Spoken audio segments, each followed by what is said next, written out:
Is present, all council present, jury, and also present. Good morning. I want to thank you for your patience. I know we're starting a little late. I did, as Esther I'm sure told you, had no matter I had to handle. Yet she brought in bagels. Thank you, Esther. So I hope at least those are enjoyable. I saw the way she eats a bagel. She eats it like a sandwich, which is okay. You like to get globs of cream cheese on it. You can't do it that way. And so, yeah, I don't understand that. But in any event, Mr. Baker, you're still under oath, and you may continue. Thank you very much, Your Honor.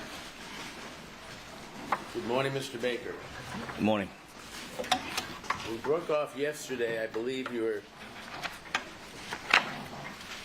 talking about your relationship with Monica Sementilli and some of the friends you had. At various times, did you travel to Las Vegas with any of your friends? Yes. And on some of those occasions, was Monica with you?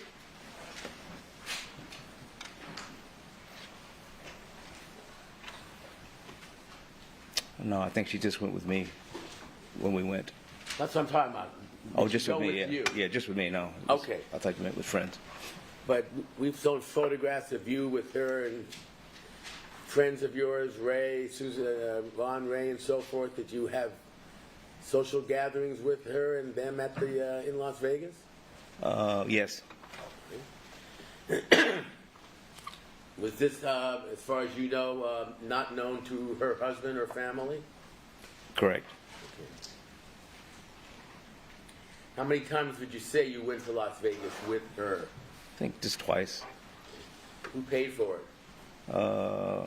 I think I paid for one, and then she took me for my birthday the next time. And did you have dinner with any of your friends there? On the birthday, yes. Let me show you some pictures, Mr. Baker. Let me know if you know any of them.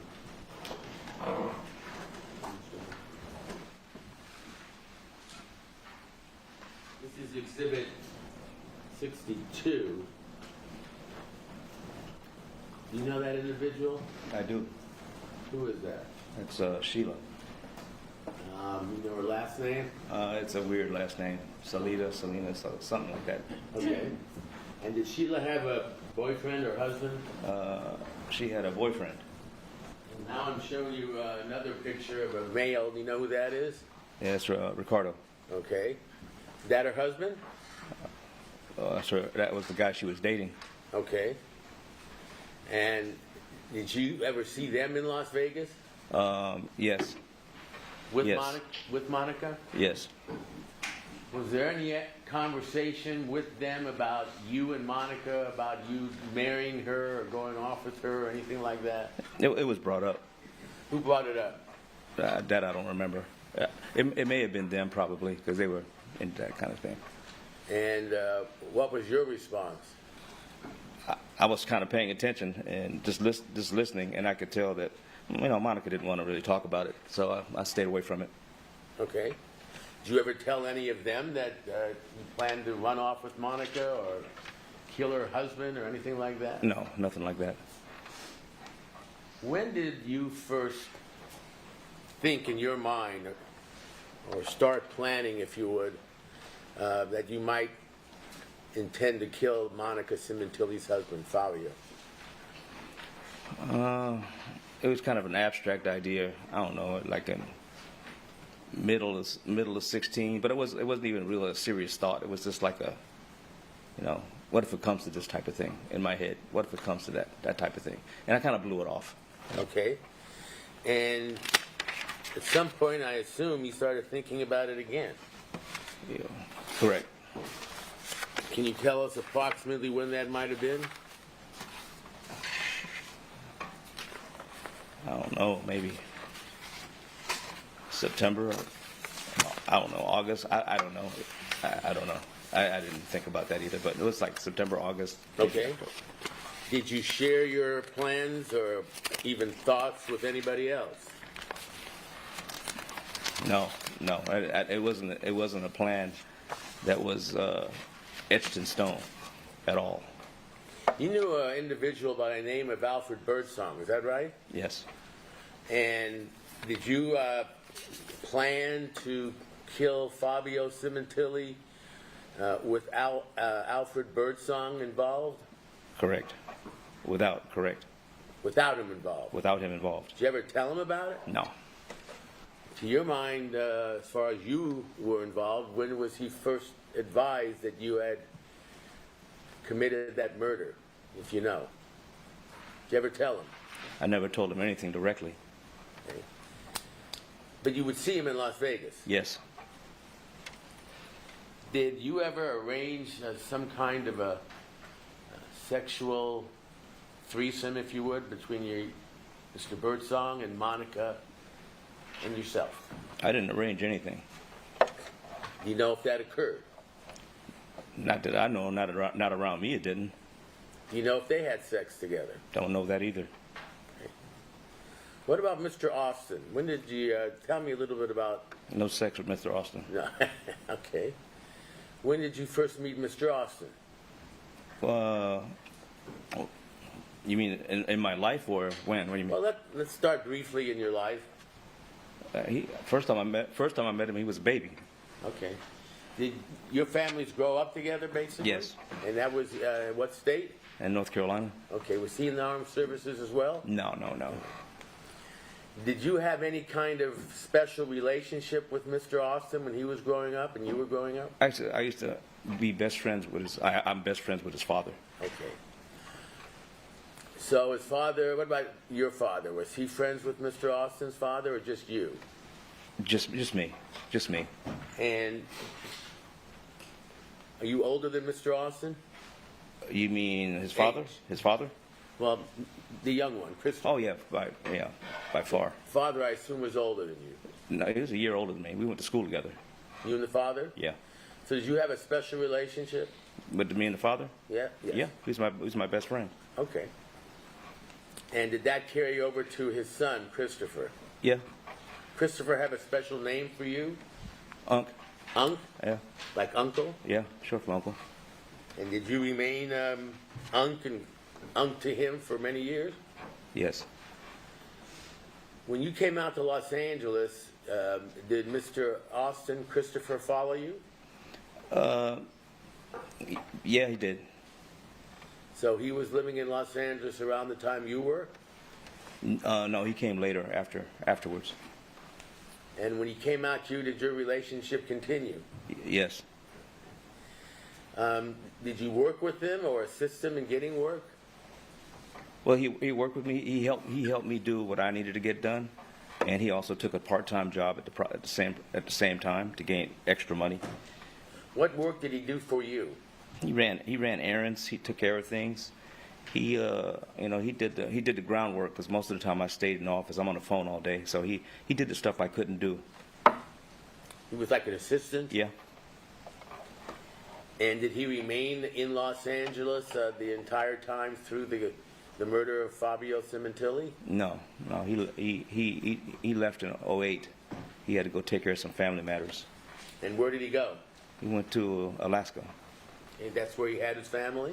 That's where that's where his family was. Part of it. And did he ever come down from Alaska to be with you or go on a vacation with you or All the anything of time. that nature? Yeah, all the time. You go to Las Vegas? Went to Vegas all the time too. Yeah. Did you introduce him to Monica? I'm murky on that. I think I introduced him at the gym. I think, but it wasn't intentional. Okay. So he had come to the gym as well, Right. but on a vacation? Right. Okay. Did he always live in, where did he live in Alaska? I don't know. Anchorage? Yeah, or the city. Yeah, city of Anchorage. Okay. And did you keep in touch with him? All the time. Let me get, if I may at this time, to the murder of Fabio Sementilli. When did that thought become more than just a thought in your mind? When did you start thinking that you might do that? Around the holidays. Christmas holidays? Yeah. That would be 2016. Yes. And did the Christmas holidays have some effect on you that It was sort of, Convinced you that you thought you might do this? it was a tipping point, yeah. And can you tell us why? Well, up to that point, I had been seeing Monica a lot, on and off, and it had been good. I guess Fabio was staying home a lot, so that means I was limited to seeing her a lot. And Why was that? Was she with the family? Right, she was with the family. She couldn't get to the phone. I couldn't see her, and it played a little number on me, and it was bad because I would want to talk to her and see her, and it just wasn't happening, and it was, I can't, and it was that type of thing. So how were you spending your time during the Christmas holidays that year? Well, I stayed in L.A. for a little bit, but I went to Vegas, I believe, for Thanksgiving. I can't remember, but I know I went to Vegas for a short time and wind up coming back to L.A. Did you discuss these plans with anybody else? At that point, no. Okay. At some point, did you enlist the assistance of someone? Or ask someone if... Eventually, I had kind of put it out to test Chris, to test him to see if he would. I needed someone to do this, so I could create an alibi. You needed someone to do what? If I was going to do this, if I was going to do this to this man, I needed somebody to do this to create an alibi. I needed someone to kill him, so I can create an alibi. And the individual you selected was who? Somebody I trusted, which was Chris. Was there anyone you trusted more? No. Was he loyal to you? Yeah. You thought he would do this just because you asked him? Yeah, but he knew there was going to be some kind of perk. I'm not going to just, I'm not going to just ask him to do something and not. Had you committed any criminal acts with Mr. Austin before? No. So give us a time frame we're talking about now. Still Christmas? It's around Christmas. Yeah, Christmas when I really wanted to pull the trigger. I kind of talked to him about it in October, maybe September. I kind of discussed it with him just to feel it out. And what was your goal? Your ultimate goal? The ultimate goal was to be with her. That's the ultimate goal. Well, you were with her already. Eventually on a permanent basis. It may have taken 2-3 years, but eventually on that type of scale. Did you ever think of convincing her to divorce her husband and marrying you? We talked about it, but that wasn't going to happen. I could see that. Were you concerned she might go back to her husband? That was always a possibility. You wanted her for yourself? I wanted her for myself. Yeah. I wanted to be happy. Okay. So when would you say you seriously decided that you were going to do this? In January. Right. And did you enlist Mr. Austin? I did. I asked him, I needed you to come down. And where was he living now? He was still in Alaska. Okay. And when you said, I need you to come down, tell us what you said to him and how. I didn't. I just told him, I need you to come down. I need to talk to you. I wasn't talking over the phone. I wasn't texting or any of that. Right. Did he have a birthday around that time? He did. When was that? I think it was the 20th or something like that. Of January? I think it was somewhere around there. I forgot when it was. So did you have him come down? I did. And when did you first see him when he came down? I don't remember the dates. I don't have any of that stuff in front of me. Well, let's use the date as a marker of January 23rd, which was the date of the murder. You know that? I'm going to take your word for it, yeah. Okay, 2017. How long before then did Mr. Austin come down to Los Angeles? I think it was like days. Days? Yeah, I think it was days. Okay. And how did he come down, if you know? He flew down. Pardon? He flew down. Okay. Did he get his own tickets, or did you arrange for his tickets? How'd that work? I let him arrange for his tickets. Schedule the flights? Mm-hmm. Do you know how he was coming down, and what airlines, and whether he was flying direct or not? I did. I know everything. How was he coming down? through the airlines. I mean, I can't remember the details. Okay. I don't have all that stuff. But I'm saying, did you buy the tickets or did he? He bought the tickets. Who paid for them? He bought them, but I got him the money. How'd you get him the money? I usually gave him a spare credit card I always had, and I let him pull the money out of a ATM. So when you say a spare credit card, was this a legitimate card in your Yeah. name or someone else's name? It was mine. And it was just a card you used for special occasions or something? Right. It was like a. I forget the name of it, but it's been so long ago. It wasn't my direct credit card. It was one you can get for special purchases, like for online stuff and stuff like that. Okay, but a legitimate card. Yes. And how would he use your credit card if you know? I don't know that. I mean, I'm sure he pulled money out of an ATM. I'm sure that's how he did it. So you had to get him the card, I assume, or a password or something. Right. I sent him the card and give him the information, and he does what he wants with it. So if he ever needed money, period, whether it was for that or anything else, he could pull it. He was that close to you? Yes. Had you on prior occasions, or had he on prior occasions borrowed or taken money from you to use from that credit card? I don't remember. Because I always gave him money when I see him. But was it always at your direction you would give, or did he just do it on his own, or do you remember? If he wanted to, he could have done it on his own. Did he take advantage of that? I don't know. He might have. I didn't pay attention to the records like that. Well, it was your money. Yeah, no. I didn't pay attention like that. All right. In any event, he came down on a ticket purchased by you or repaid by you, correct? Right. Well, by the money I gave him. And then what was the plan at that point? Pick him up Where? at the airport, LAX? LAX airport, come back, and then give him an idea of the plan. Okay. Well, actually let him know what I had planned and substantiate it, and then try to figure out how the best way to do it. Okay. Did he come down? He did come down. And was it Monday, Sunday, Saturday, if you recall? I don't remember. I don't really remember. Okay. Whatever is said on the itinerary is the day it came down. How many days before the murder? I don't know the day. I don't know what day it came down. A few days, a week, a month? Yeah, a few days. Was that around his birthday? Was his birthday?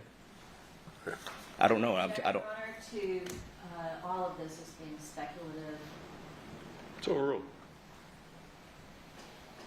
So, let me find out.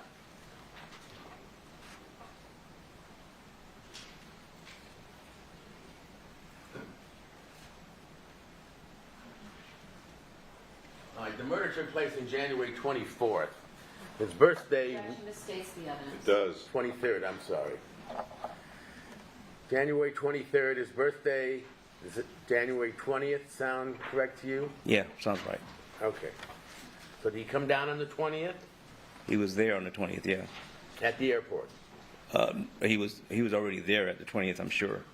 Okay. Because I remember taking him out on his birthday, and I also remember telling him one of the other reasons why I brought him down. I was opening another business. I was getting ready to open another business because I had one already, and I was getting ready to do another one.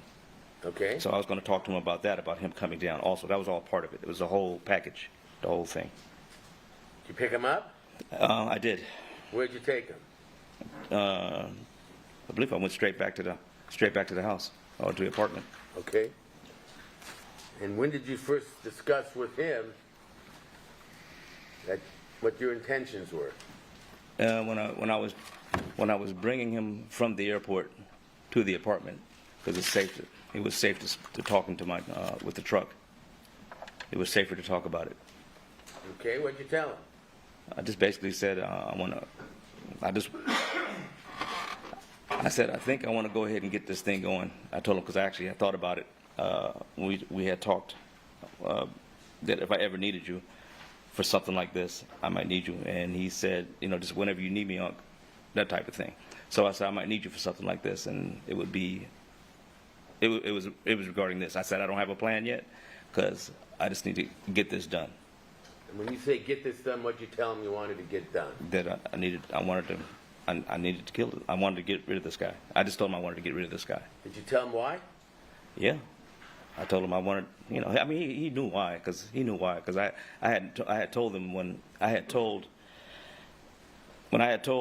Bird and him when we had talked earlier that year that I was in a relationship with her. They know that she's the only one I was in a relationship with. They know that, so they know it had to be this guy.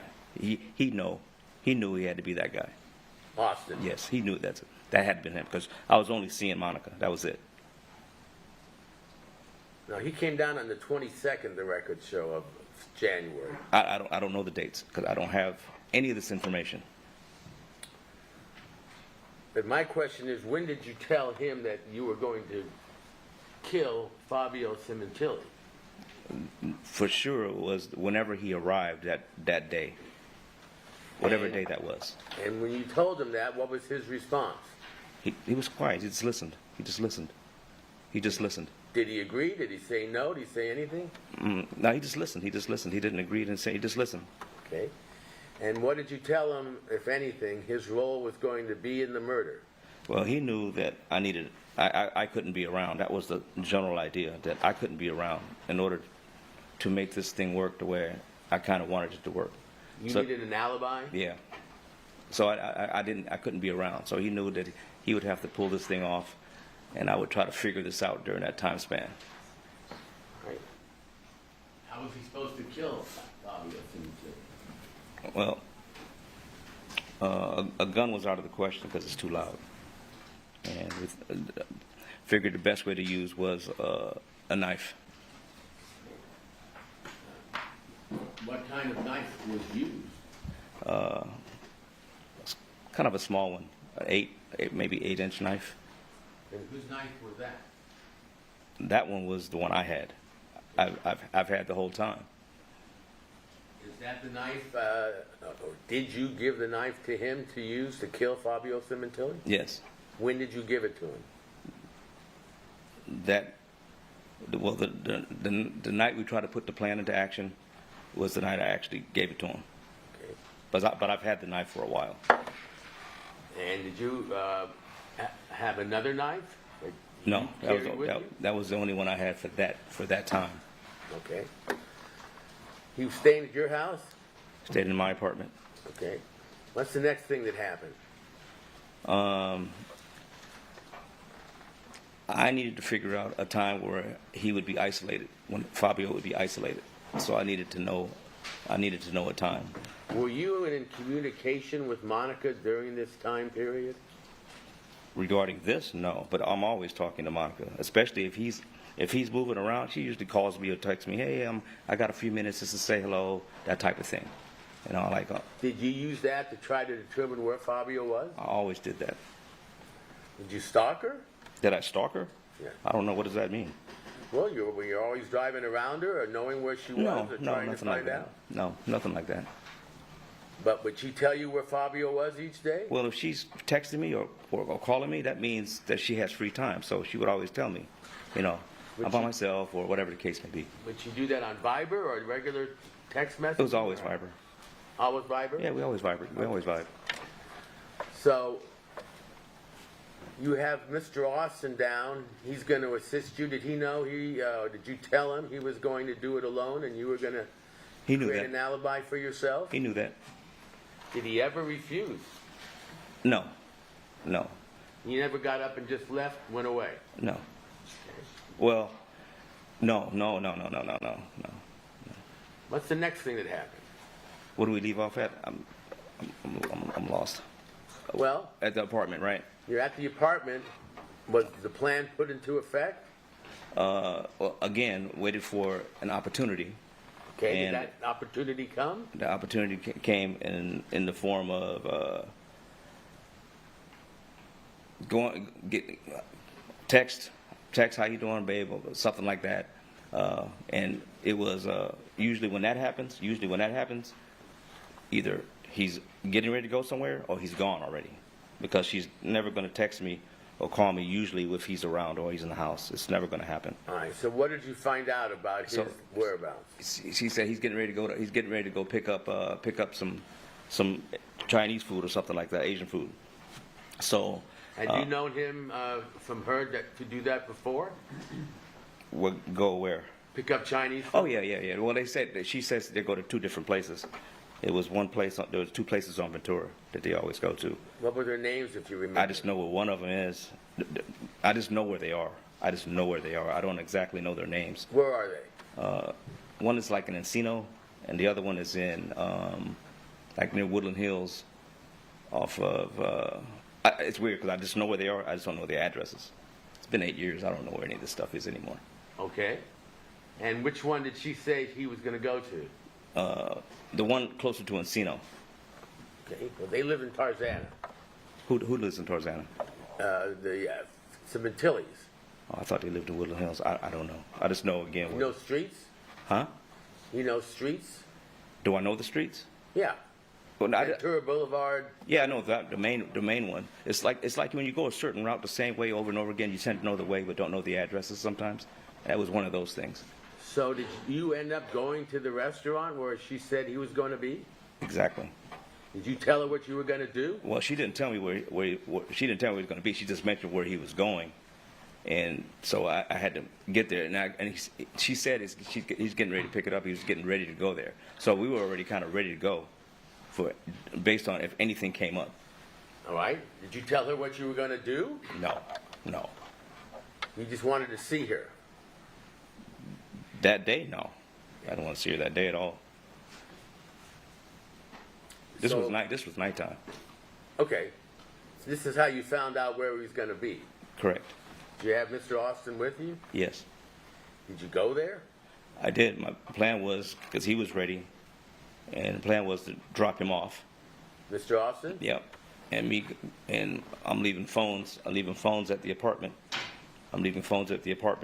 Why? Well, not only because, they can ping him eventually to find out, and there might be some way to track it eventually. So if I leave it there, there's my alibi. I make sure that I was seen right before I left, and maybe catch the neighbors or something so they could see me, and then hurry up and went down there because it wasn't very far away. Do you remember where it was? Off Ventura Boulevard. Okay. Down near Encino somewhere. All right. And did you go there with Mr. Austin? I did. I dropped him off. What happened? Dropped him off. Left him with the knife. He knew the kind of car he was going to take because he always drives that Porsche. And I showed him what he looked like online, so he knew what he looked like because he never met him. And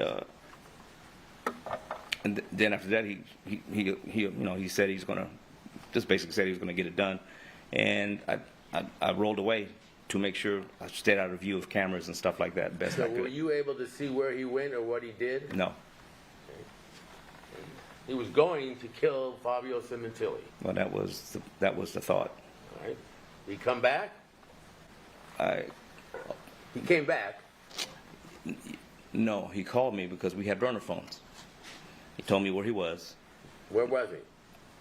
Someplace in the back road, some back road somewhere. So when I went to go pick him up, he told me he couldn't do it. Was that the first time you learned that he had not gone through with the plan? That was it. Okay. So did you return to your home? We did. All right. What's the next thing you did in terms of trying to carry out your plan? Well, the next thought I came up with, I'm like, well, now he's involved with this, and if I did this thing in the future, he knows that I try to do this. So whatever happens, I can't let him go without nothing. I have to be included in the plan somewhere, somehow, because I needed to make sure if this thing ever happens somehow in the future, he would keep this with him, and he wouldn't tell a soul. Because he was involved. He's now involved, and he knew that if something happened, to Fabio, that even if he wasn't there, chances are it was me, and he would know about it. So I had to include him, no matter how it happened. You didn't trust him not to turn you in? Not if you fail.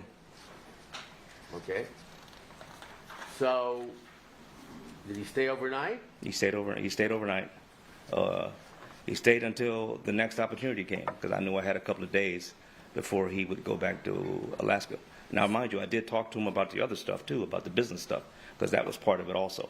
The So we were business- talking about that. The business stuff, you wanted him to join you Yeah, in? yeah. Okay.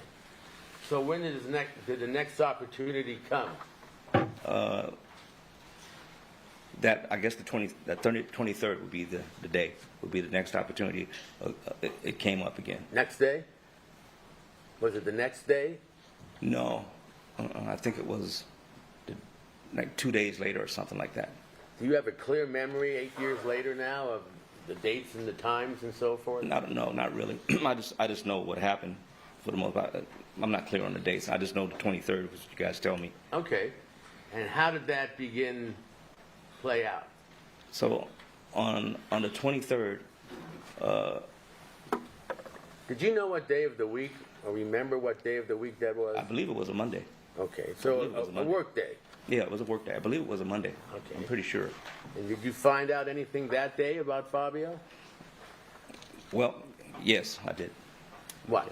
So that morning, I get a text, and it was asking, "What are you doing?" And it was Monica texting me.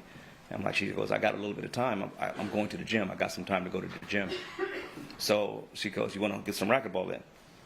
So I'm like, "Sure." So I'm not. There's no plan right now or nothing like that for what's going on. So I meet her at the gym. We start playing racquetball, and she tells me about her day.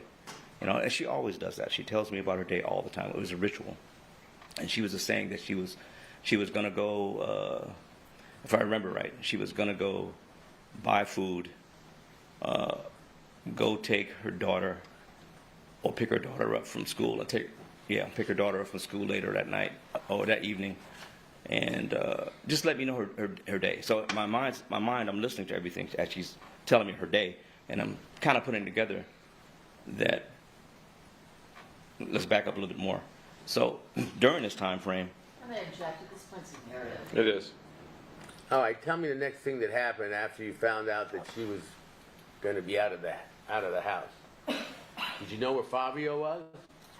yes, How'd you find that out? because he hadn't left the house the Who entire told you week. that? Huh? Who told you that? She did. She told 'Cause you he was staying home that day? No. She said he was just staying home, period. Okay. Did she tell you why? No. Okay. She said she was staying home. He'd been home. Okay. Then what? I don't want to get into a narrative again, so I'm scared to answer the question. Okay. Did you go to the gym? I did go to the gym. And did you see anyone there? I met with her. She was there. Okay. And we started playing racquetball. After we had the discussion, we started playing racquetball.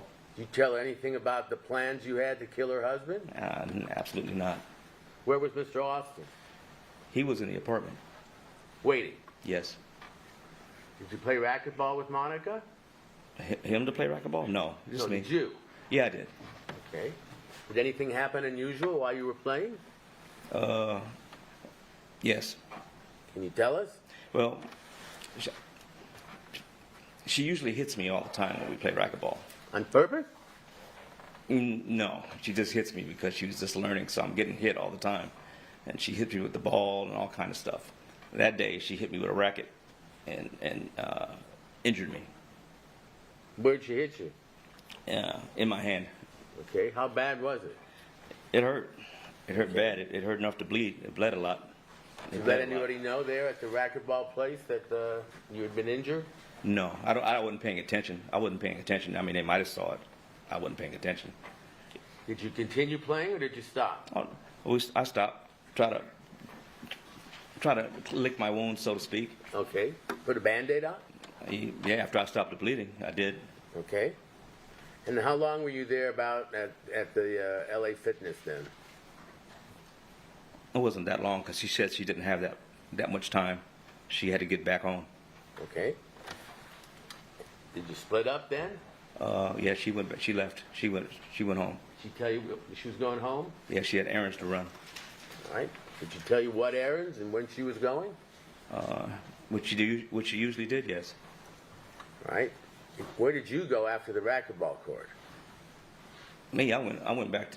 I think I went back to the apartment, if I'm not mistaken. I think I went back to the apartment because I saw the opportunity that something might be able to pull this thing off. Mr. Austin was still there? He was still there. All right, and when did you learn anything new about what Monica was going to do and where Fabio was? It was nothing new. From the time LA Fitness, I saw her at LA Fitness, I pretty much had a good idea of what was going on with her plans for the day. What? Ran an errands, Ralph's. I'm assuming it was Ralph's, picking up. She said she had a couple other places to go. I can't remember, but she was going to be running around all over town. And at 5 o'clock or something like that, or 6 o'clock or something like that, she was going to be on her way home from picking up one of their daughters. Okay. Did you have any plans to meet with her that day? Because she was out of the house doing things? No, she said she was too busy. She was too busy. And she said where Fabio was? No. He hadn't left in days, so I knew he was going to be home. So he was still home He'd been home for a while. that day? That day, too. Okay. So what happened next, Mr. Baker? So now I got to talk to Chris and tell him what I see, what my plan is. So What'd you tell him? I told him, I said, I think we got a window to get this thing done. I need you to be a lookout. I need you to, that was to keep him involved in this whole thing. I need you to be a lookout. I just need you to watch and make sure nobody comes home and sees us. And so I can see, and just as somebody comes home that he sees us, we can get out of there. That was the plan. So I just needed him there. Because being honest with you, I was terrified the whole time doing it. So, but I still needed someone to look out. Okay. So plan was to go up. Objection narrative. I love this. The plan was what? Plan was to go up, get in there, try to take care of this as fast as possible, and Kill her. Yeah, Then what? What else was the plan? and get him out of there, and get back, and me have to establish an alibi again, if at all possible. That was my plan. So that means go back, go to work, and act like nothing happened. That was the plan. Work meaning at LA At Fitness? LA Fitness, yeah, because I still was scheduled to work that day. Okay. So did you carry out the plan? I did. Tell us how it began. Well- What car were you using? I was using a rental. I was using a rental. What kind of rental? I don't even remember the type. It was a gray. It was a silvery car, a small little silver car. Does a Nissan Versa sound familiar? That probably was it. How did you get the rental car? Well, I had someone get the rental car. I had someone get the rental car because When? that I don't remember the exact day, but it was during that weekend. It was during that weekend. Was that for the purpose of the murder or for No, any actually, another reason? Actually, it was for fixing my car. Actually, that's what it was really for. That's what it was really for. It just happened to fall into that. But Your car wasn't operating correctly? my Mustang wasn't, and I was having a battery problem with my Expedition. So I needed another car that was really reliable, so I can get this thing done, get it fixed. And when did you get the rental car? I don't remember the exact day. Was it the day of the murder or before? It was before. I think it was like a Friday or something. Or I think it was a the Friday. murder was on a Monday. Yeah. So a few days before, Yes. did you pick up the rental car or somebody else? I think I went to go. I think I went to go get it. I can't remember. I can't remember. Did someone rent it for you? Yes. Who was that? Paula. And who was Paula? Paula is somebody who was at my racquetball league who I got involved with for a brief moment. Was that before or after Monica? That was way before Monica. Okay. Was she still, as far as she was concerned, a girlfriend of yours, you know, or I'm seeing? gonna check, that would call for speculation. It's a rule. Repeat the question, please. Did you still have an ongoing relationship with her, similar to what you were doing with Monica, or was that No, over? that was over. But Paula wouldn't go away. All right. So she wanted to be with you as well. I'm assuming. So you had her help get the rental car. Because yes. Did you tell her what you needed it for? I told her, yeah, I need to get my car fixed. Did you tell her it was part of a plot to kill Monica's husband? No.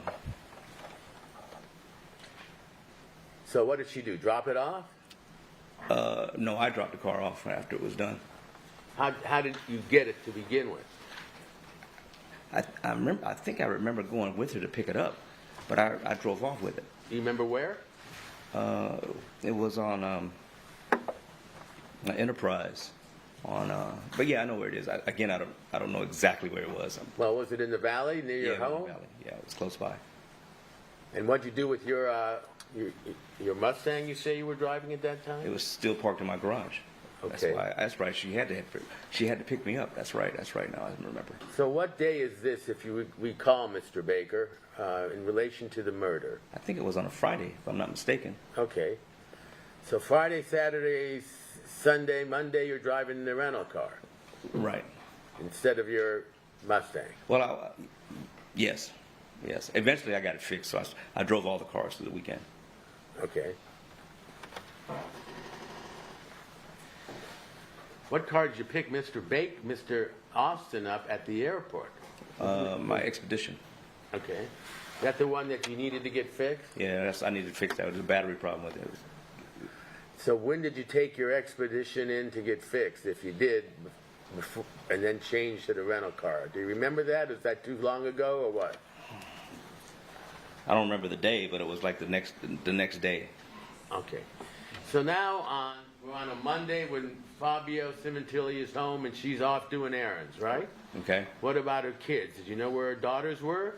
She had mentioned. Well, I knew for sure that Isabella was going to school because she said she was going to pick her up from school after she ran her errands that day. So I did know that, and she said she mentioned that Jessica was going to be doing something. I can't remember what it was, but she was out. She was doing something that day, so I knew she was gone that day. Do you remember Jessica ever babysitting? I think that was it, if I'm not mistaken. That sounds familiar. Okay. I know it's a long time ago. Yeah, it is. All right, so you know the two girls are out of the house, Yes. and Monica is. Yes. Is that when you plan to kill Fabio? That was the general idea. Okay. So, do you drive there? We drove. My plan was to drive part of the way because I didn't want cameras picking up anything. Where was Mr. Austin when you were driving? In the passenger seat. Okay. Go on.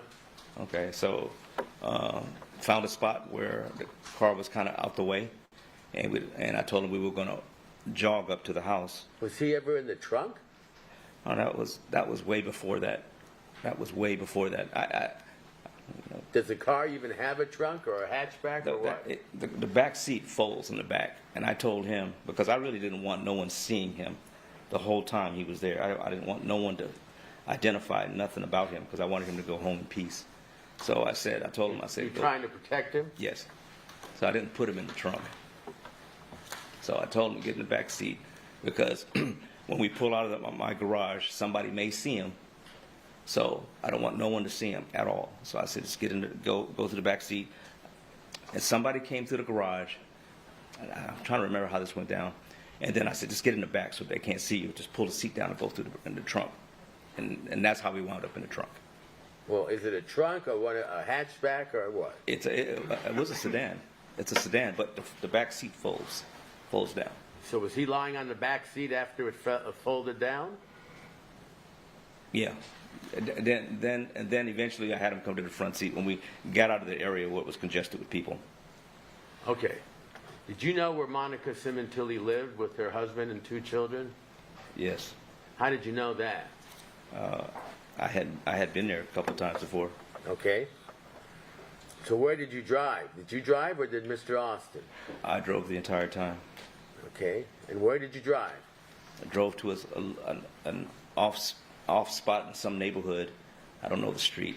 How far away from the Sementilli house?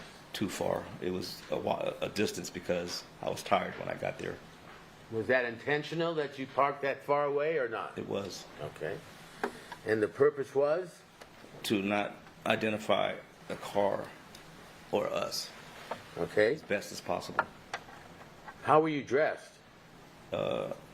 Athletic wear, sweats, tennis shoes, How was Mr. Austin dressed? same thing, some kind of black hoodie or something. Were those his clothes, or did you give them to him?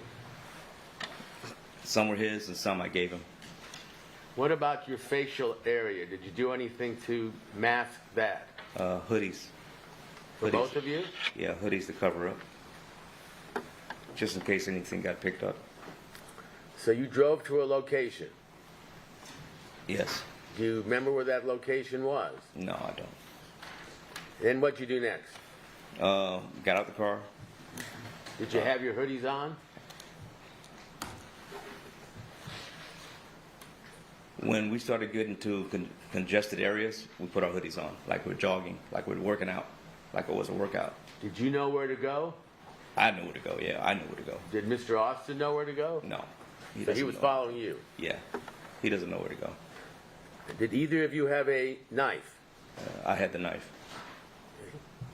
Did you believe Mr. Austin had a knife? No. What did you do next? So we jog all the way up. Jog? Well, jog, walk. Okay. Because I was kind of old at the time when all this happened. I was tired. Do you have any idea, as you sit here now, how many blocks or how far away it was for I'm you gonna to guess a mile and a jog? half, maybe. Hold on. Till you got to the Sementilli house? About a mile and a half. Okay. And were you jogging, walking, or both? Jogging and walking. Okay. Did you pass any people or cars?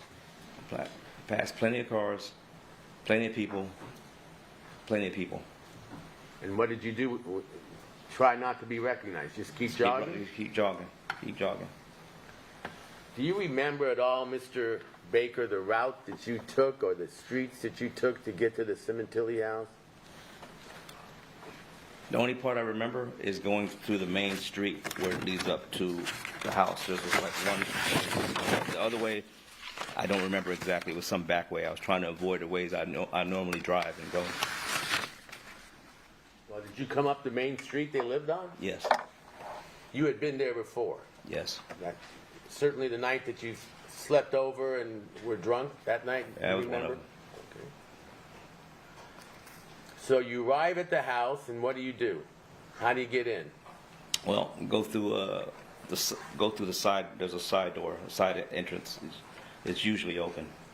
Is there a gate in front of the house?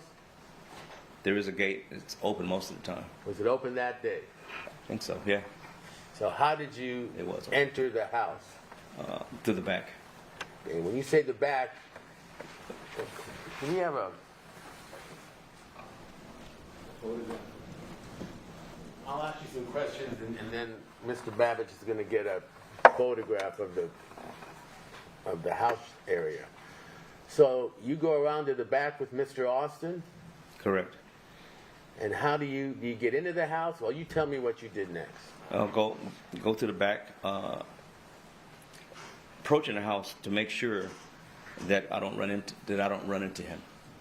That's the biggest thing. So I'm being cautious to go in to make sure I can see if I can find him. Did you know where he was likely to be? No, I didn't. It was a stab in the dark. So I was very cautious from the time we hit that property.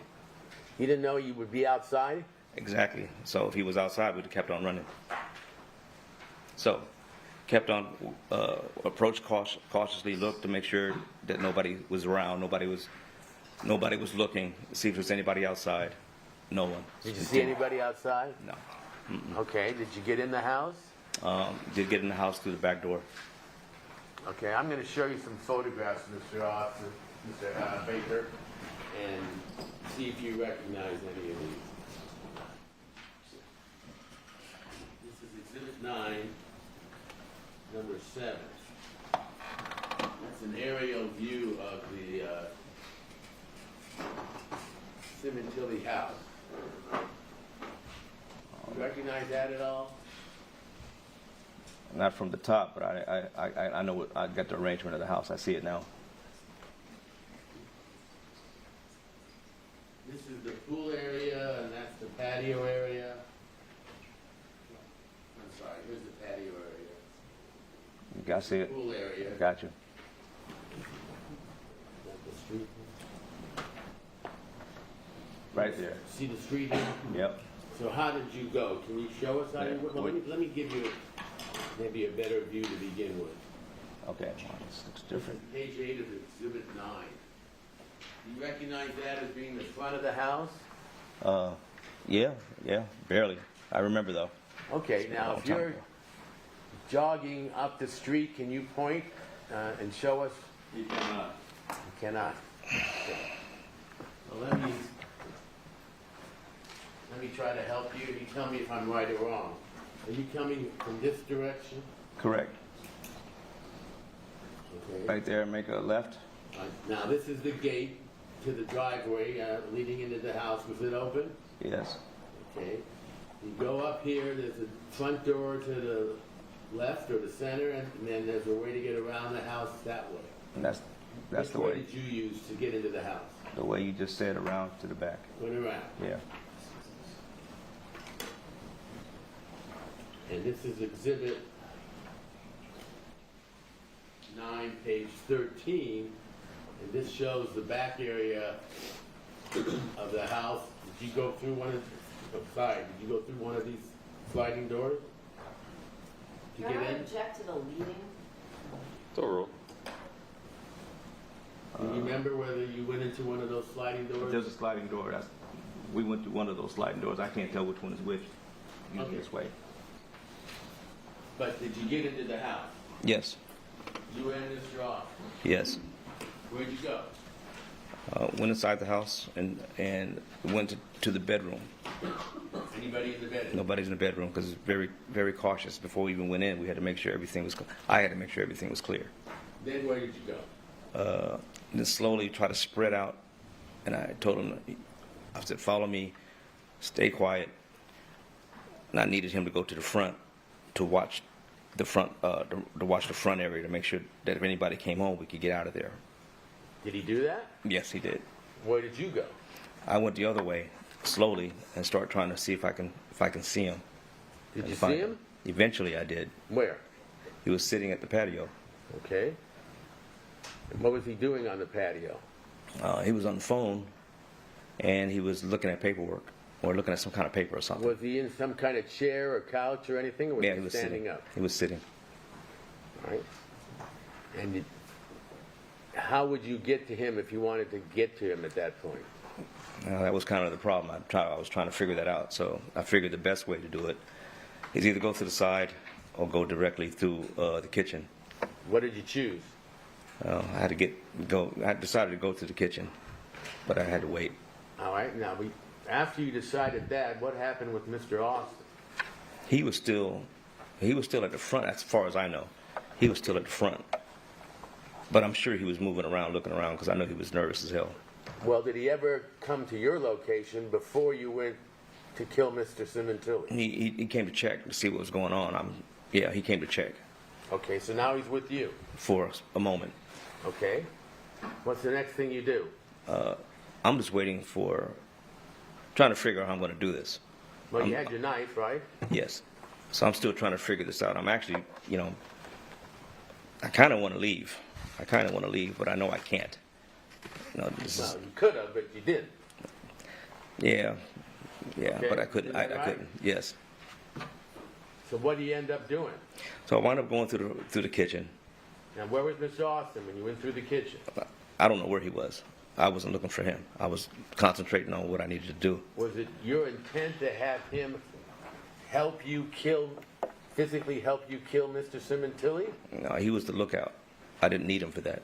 He's supposed to be the lookout. Right. So describe, if you can, it's a long time ago, but I'm sure this is something you've lived with for a long time and remember. I'm going to object to the leading of the testimony by counsel. Sustained. All right, just tell us what you did next. Go to the front door. Go to the back door, that back kitchen door. I try to wait for him to look away and down. And I try to rush in as fast as I can.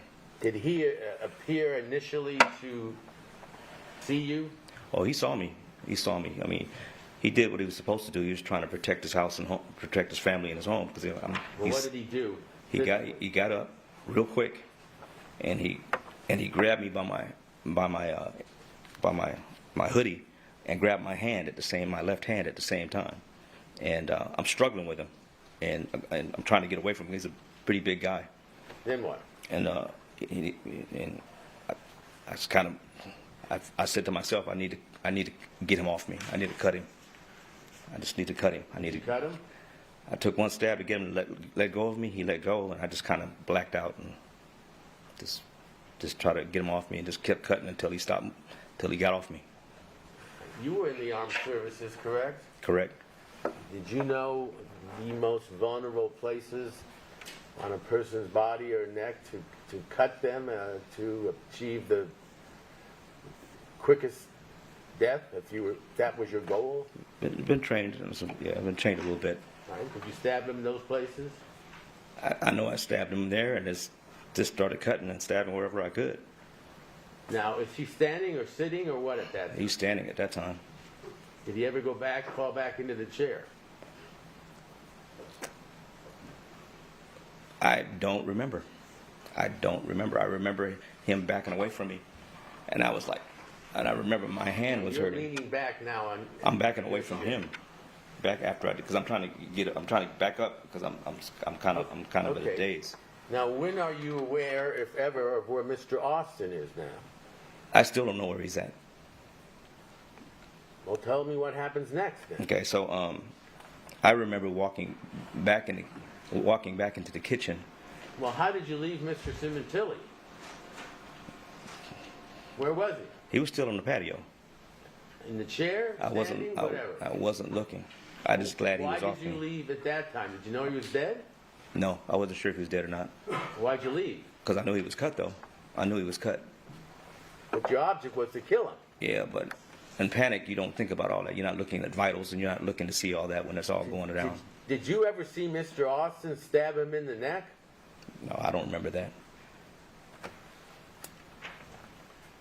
So when you're exiting the patio and getting back into the kitchen, where's Mr. Austin?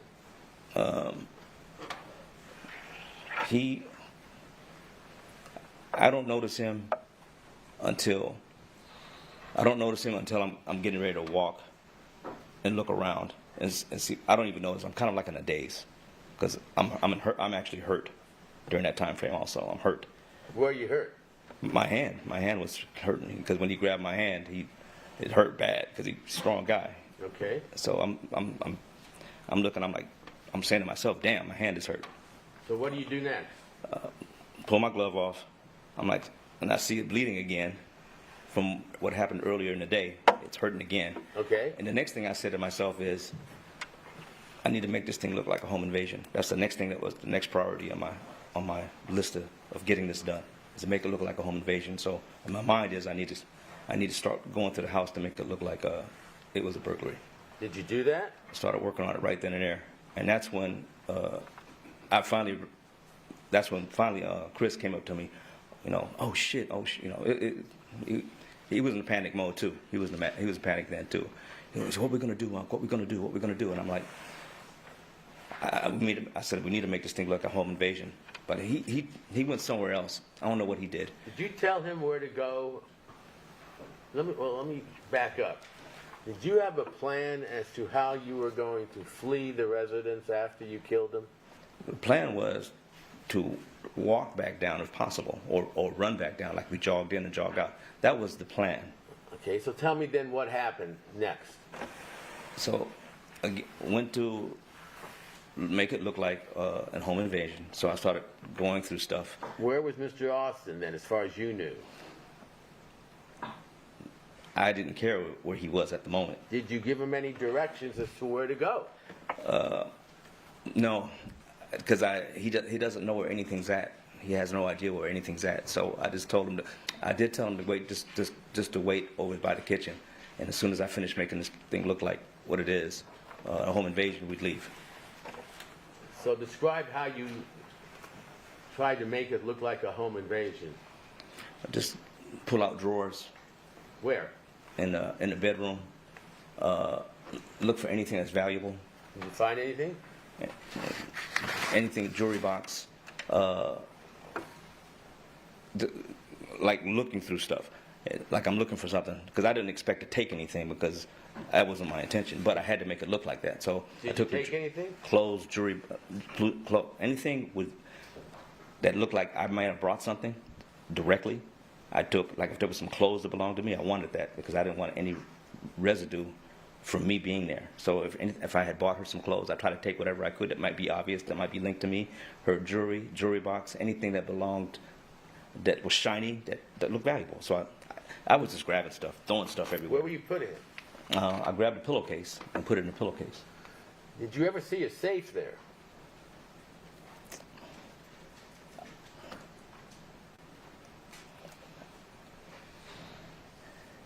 I think so. Not that day though, but I think so. Did you ever open the safe that day? Never. Did you ever open the safe on any occasion? No. But you knew there was a safe in the house? I think so. I think so. Okay. So how long are you doing this, putting stuff in the pillowcase? Well, I'm still going through the house, looking for stuff. Other rooms besides the bedroom? No, just the bedroom was the intention, is to make it look like it was a botched home invasion. Okay. So I ran around, I looked around for everything else. I went back to the patio, and when I went to the patio, I saw the table, and I saw like a manila folder with some paper sticking out of it, and a piece of a gold coin. And I saw the coin, so I picked it up real quick because I was like, it looked weird. And I picked it up, it had more gold coins in it, so I just grabbed everything. I just grabbed everything that was there, whatever that was. You say this was on the patio? Right, it was in the patio. How far away from Mr. Sementilli? I don't know, maybe. It was where the table was. Where what? Where the table was. On In the floor. the patio? Mm-hmm. Is that right? Yeah.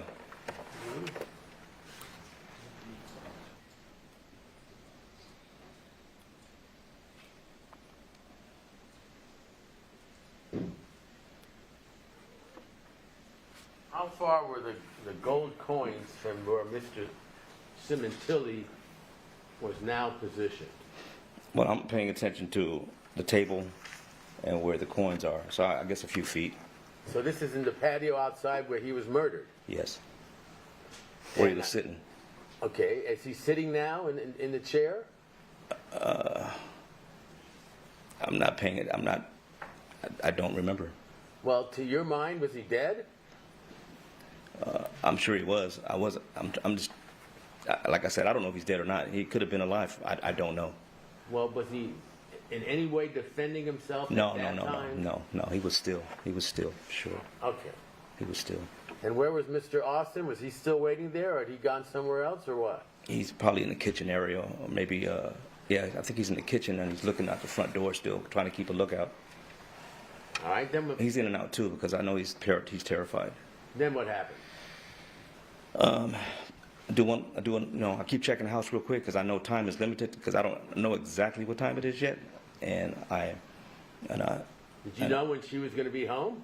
she said she was going to be home right after she picks up her daughter, so that was usually at 5 o'clock, something around there. So I wanted to get out of there quick before anybody comes in that house. Okay. So I got nervous. I'm paranoid. And I'm thinking that if I go out at that time, because it was real close to that time, that someone's going to see us or something. So I'm like, the best way to do this, I told Chris, in this search of the house, I find the Porsche keys. And I'm thinking, use the Porsche to get out of there before anybody gets home. Where were the Porsche keys?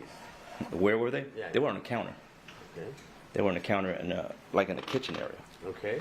And so that's when I made the decision to jump in, get in the Porsche and get out of there. And did you tell that to Chris? Yes, I did. I told him to go in the garage. We're getting ready to get out of here. Okay. Did he? No, he did. He's ready to leave. And where did you go? I did one last search of the house. I saw the towel that I used to drape my hand that was laying in the sink Sink where? and in the kitchen. Okay. I picked that up, grabbed that. Everything happened fast. Everything's happening in really, really fast pace. So take your time and just tell us how best you remember what happened next. Yeah, so there's no real order to all this because everything's happening so quick. Well, he's in the garage, in the car, correct? He's waiting in the garage, yeah. Okay, and you're in the kitchen doing something with a towel. getting a towel, put it in the pillowcase along with all the other stuff that I had, and made sure the house was kind of as the best as shambles that I could make it to make it look like a home invasion. Now I want to leave, get into the Porsche, throw everything in the back of the car, and try to get out of there. Okay, did you get into the Porsche? Yes. How was it parked? Face in or backed in? I think it was face in. Okay. I think. So you get in the driver's seat, I get in the driver's seat. and Mr. Austin is where? He's in the passenger seat. Okay. And I start the car. I'm trying to get out as fast as I can because I think anybody can be home at any moment. See anything that looked like a home security system or anything like that? Yes, I knew it existed. Where did you see it? Well, there were cameras in the house, so I knew the cameras were there. Did you do anything with it? That was one of the things I grabbed. I grabbed the system before I left. Where was that? It was, I think it was in the garage. Okay. And what, wires and boxes? Or And just a box. what'd you do with it? I threw it in with the pillowcase. In the Porsche. Yes. So now you drive out of the garage? Drive out of the garage. You have to back out, right? Back out real quick. Try to get out of there real quick, Where do you go? go back the same way we came. Okay. Now, the difference is I want to go back a way where I have no idea where there's cameras or no cameras because I didn't look that far ahead. So I just picked a route. And Can you remember as you sit here right now what that route was? back down that road, the main drag, and there's a quick right where there's a back way to get back to Ventura. And I just know if I make a right and make a left, I'm going to hit Ventura. Do you know the name of the streets? No. Okay. Do you get back to Ventura? Get back to Ventura. Then what? I hear sirens. So I'm kind of got a good idea what's going on. So I want to get rid of this car as fast as possible. Did you pass any of her daughters on the way out of the house? That I don't remember. I'm told I did later on, but I'm going to object, move to strike. Stricken. So can you tell us where you end up with the Porsche and Mr. Austin? some back street behind Ventura Boulevard. Where, I don't know. It was like a building, like a little small business building. It was a cubby hole, and I parked the car near. You hear any sirens yet at that time? I've been heard the sirens already. So what do you do there?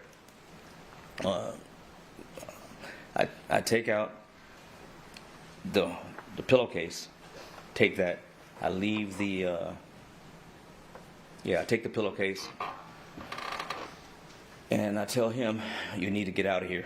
We need to get you out of here as fast as possible." And I said, "Just go back to the apartment." And I needed him to be on foot. I didn't want him to be in the car with me, just in case I get caught or get stopped or something. Because I'm paranoid.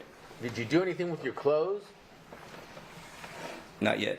Okay, what about his clothes? He still has his on him. Okay. Because all the clothes is in the car still. So there's no change in clothes yet. What clothes are in the car? Well, I had a change of clothes. He didn't have a change of clothes. I had a change of clothes. Because I had a change to go to work Okay. to try to seal this thing up.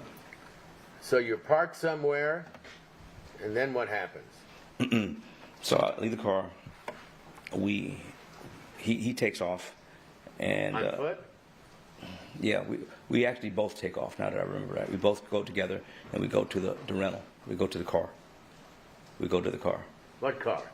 The silver car that was rented. Because I use that Okay. instead what- of using my own car, because my cars are they're pretty visible. So you go to the silver car that had been rented that had taken you to the area to begin with, Yes, all right? With Mr. Austin, right? correct. And then what happens? He goes and picks up his wallet. He gets whatever he brought with him. I think he carried a little bag with him. So I had money with me because I was going to give him money that I had, that I was going to give him anyway. But I was going to give him before his trip back, even regardless whatever happened. I was going to give him money, so I gave him cash. I went through the jewelry box and all that other stuff. And What about the gold coins?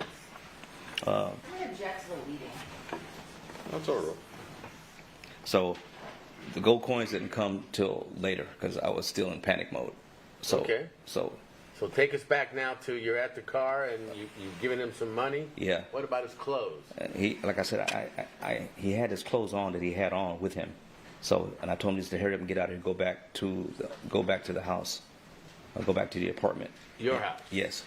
And if he has anything there, just meet me there. Just either How was he supposed to get there?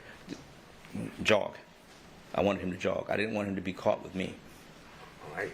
That's it. Meanwhile, you've got the Porsche there and the Versa? No, the Porsche is someplace else now. I don't walked away from the Porsche. The Porsche is a good distance off. I left it because it was easy to recognize. So how did you get from the Porsche to the Versa? Did you walk or jog? We walked and jogged. Now you tell Mr. Austin to go back to the apartment, correct? Yes. So he takes off. And then what do you do? Me, I'm trying to get myself together because I'm still a wreck. I'm still trying to figure out what I'm gonna do next. So eventually, I'm listening for the sirens still to see if I'm paranoid right now. So I'm listening for the sirens. I'm looking around trying to figure out what I'm gonna do next. I need to hurry up and get to the apartment. I also know that I don't want him being seen with me because they may be looking for two people. Okay, so what happens next? So I drive, and I try to get back to the main road. And as I'm driving, I What are see you driving? the same silver car. Okay. So I go down this main drag to get back. I think it was Winnetka, but I'm not sure what it was. Winnetka? Yeah, I think it was Winnetka. Okay. I can't be sure anymore. But I see Chris jogging. He's a good distance already. And I look around to make sure there's nothing going on. I pull over real quick and I say, jump in, because it looks like everything's decent for now. There's no police running around. And there's nothing going on. So I tell him to jump in the car. Okay. And then I head to a parking lot somewhere off of, I think it was the bowling alley, if I'm not Okay. mistaken. You're Corbin? Yes, I think that was the one. No, not the one over there by damn. I can't even remember the roads anymore. It's been so long. Okay, but there's a bowling alley? There's a bowling alley, so we go to the parking lot, and I tell him I need to go to work. So I said I'm going to leave you the car. I told him I'm going to leave you the car, and Did you do that? I did wind up doing that because I needed to get to work, but I didn't want the car to show up there. What happened to the knife you had? Oh yeah, I forgot. Before I got into the car, before we got in the car, I actually took the knife and buried it. Where? Some hole that was somewhere. There's like a hole already pre-made somewhere. Somebody was some kind of construction or something. Somebody was building something like putting in fence posts or something. I don't know. You bury it? I put it in there. Yeah, I just put it in there, covered it up. Council, we're going to take our morning recess for 15 minutes. The admonition applies, ladies and gentlemen. Is present, all counsel are present, jury and officer present. Mr. Baker, you're still under oath. You may continue. Thank you. Mr. Baker, I think we left off with you and Mr. Austin somewhere in the area. You see him, is that correct? You run into him? Run into him, and we go, and I wind up going to the bowling alley. Okay. Did you ever see the Porsche again? I saw the Porsche later that night. Okay. Before then, what do you do after you're at the bowling alley? Get rid of the clothes. Get rid of the clothes I was wearing. What about Mr. Austin's clothes? He might have put one or two items in the bag that I wanted to get rid of, but I'm not sure. Did you have a change of clothes with you? Yeah, I did. And where did you put the clothes that you wore during the murder? Threw it in the trash. Did you have them in a bag or? Yeah, put them all in the bag. The what? Put them all in the bag and just throw them out. The pillow bag you had? No, just a separate bag. It was a separate bag. What'd The you pillow do with- bag I got rid of someplace else. And where did you get rid of that? I got rid of that where in the neighborhood before I pulled off. Because In what? A trash bin? yeah, it was trash bins. So then you get rid of your clothes in what, a trash bin again? Yes, a separate one. Do you have any idea what location that's at? The trash bin for the clothes was near the bowling alley. Okay. So what do you and Mr. Austin do next? I tell him, because it's kind of close to where I stayed at, I tell him to make sure he's back at that bowling alley. I think it was, I don't know, 7:30. I can't remember the time. It was like, I just needed to show up for work and clock in. You're talking about going to The LA Fitness? Yes. To clock in is what, an alibi? Right. Because I'm usually there all the time anyway, so I really don't need to clock in per se, because I'm always there, so people would always assume I was there anyway. That was my thinking for that moment. So I tell him just to meet me at that whatever time that was. I go to the house. Well, who had the car? He had the silver car. And how were you going to get to I'm work? going to take my car, my truck, and go to work. Where was your truck? It was in the apartment complex. So it was still working? No, we got it working because it just needed a new battery. That's all it needed. All right. So it was fine because it was giving me problems. So do you lose sight of Mr. Austin at that point? I did. And the last you saw him, he was doing what? It was sitting in the car in the driver's seat. The Versa? Mm-hmm. All right. Does he drive away? I don't remember. I just jog because I'm just jog. I'm getting ready to go to my complex. Okay. And get my gear. Okay. And then what happens?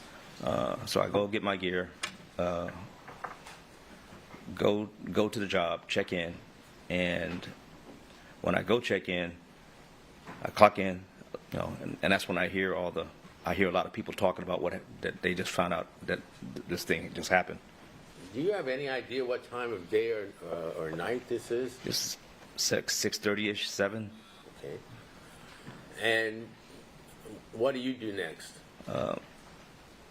I want to get out of there. I want to get out of there as fast as possible. I just wanted to show up in So how long would you say you're there? 30, 40 minutes. And then where do you go? I go back to the apartment complex, and no. I go to the bowling alley, and I meet up with Austin. So You supposed to meet there? yeah, because I told him to meet me at a specific time, so I didn't even take the truck back to the apartment. I went straight to the bowling alley and parked the truck there, and met with Austin. And I want to get him on the way. I want to get him out of there. All right. Do you remember anything about a ticket? He told me about the ticket. Yeah, he told me he got some kind of stupid ass seatbelt ticket while he was out. Unbelievable. But yeah, he told me about the ticket, and I told him before, you need to get this taken care of ASAP. Use a money order. Why were you so concerned? So that way it wouldn't. Hopefully it would get.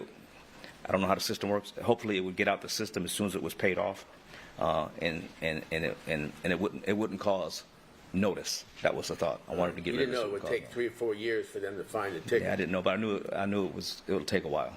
So what happens next? I take him to the nearest bus station. I give him money. You don't take him back to LAX.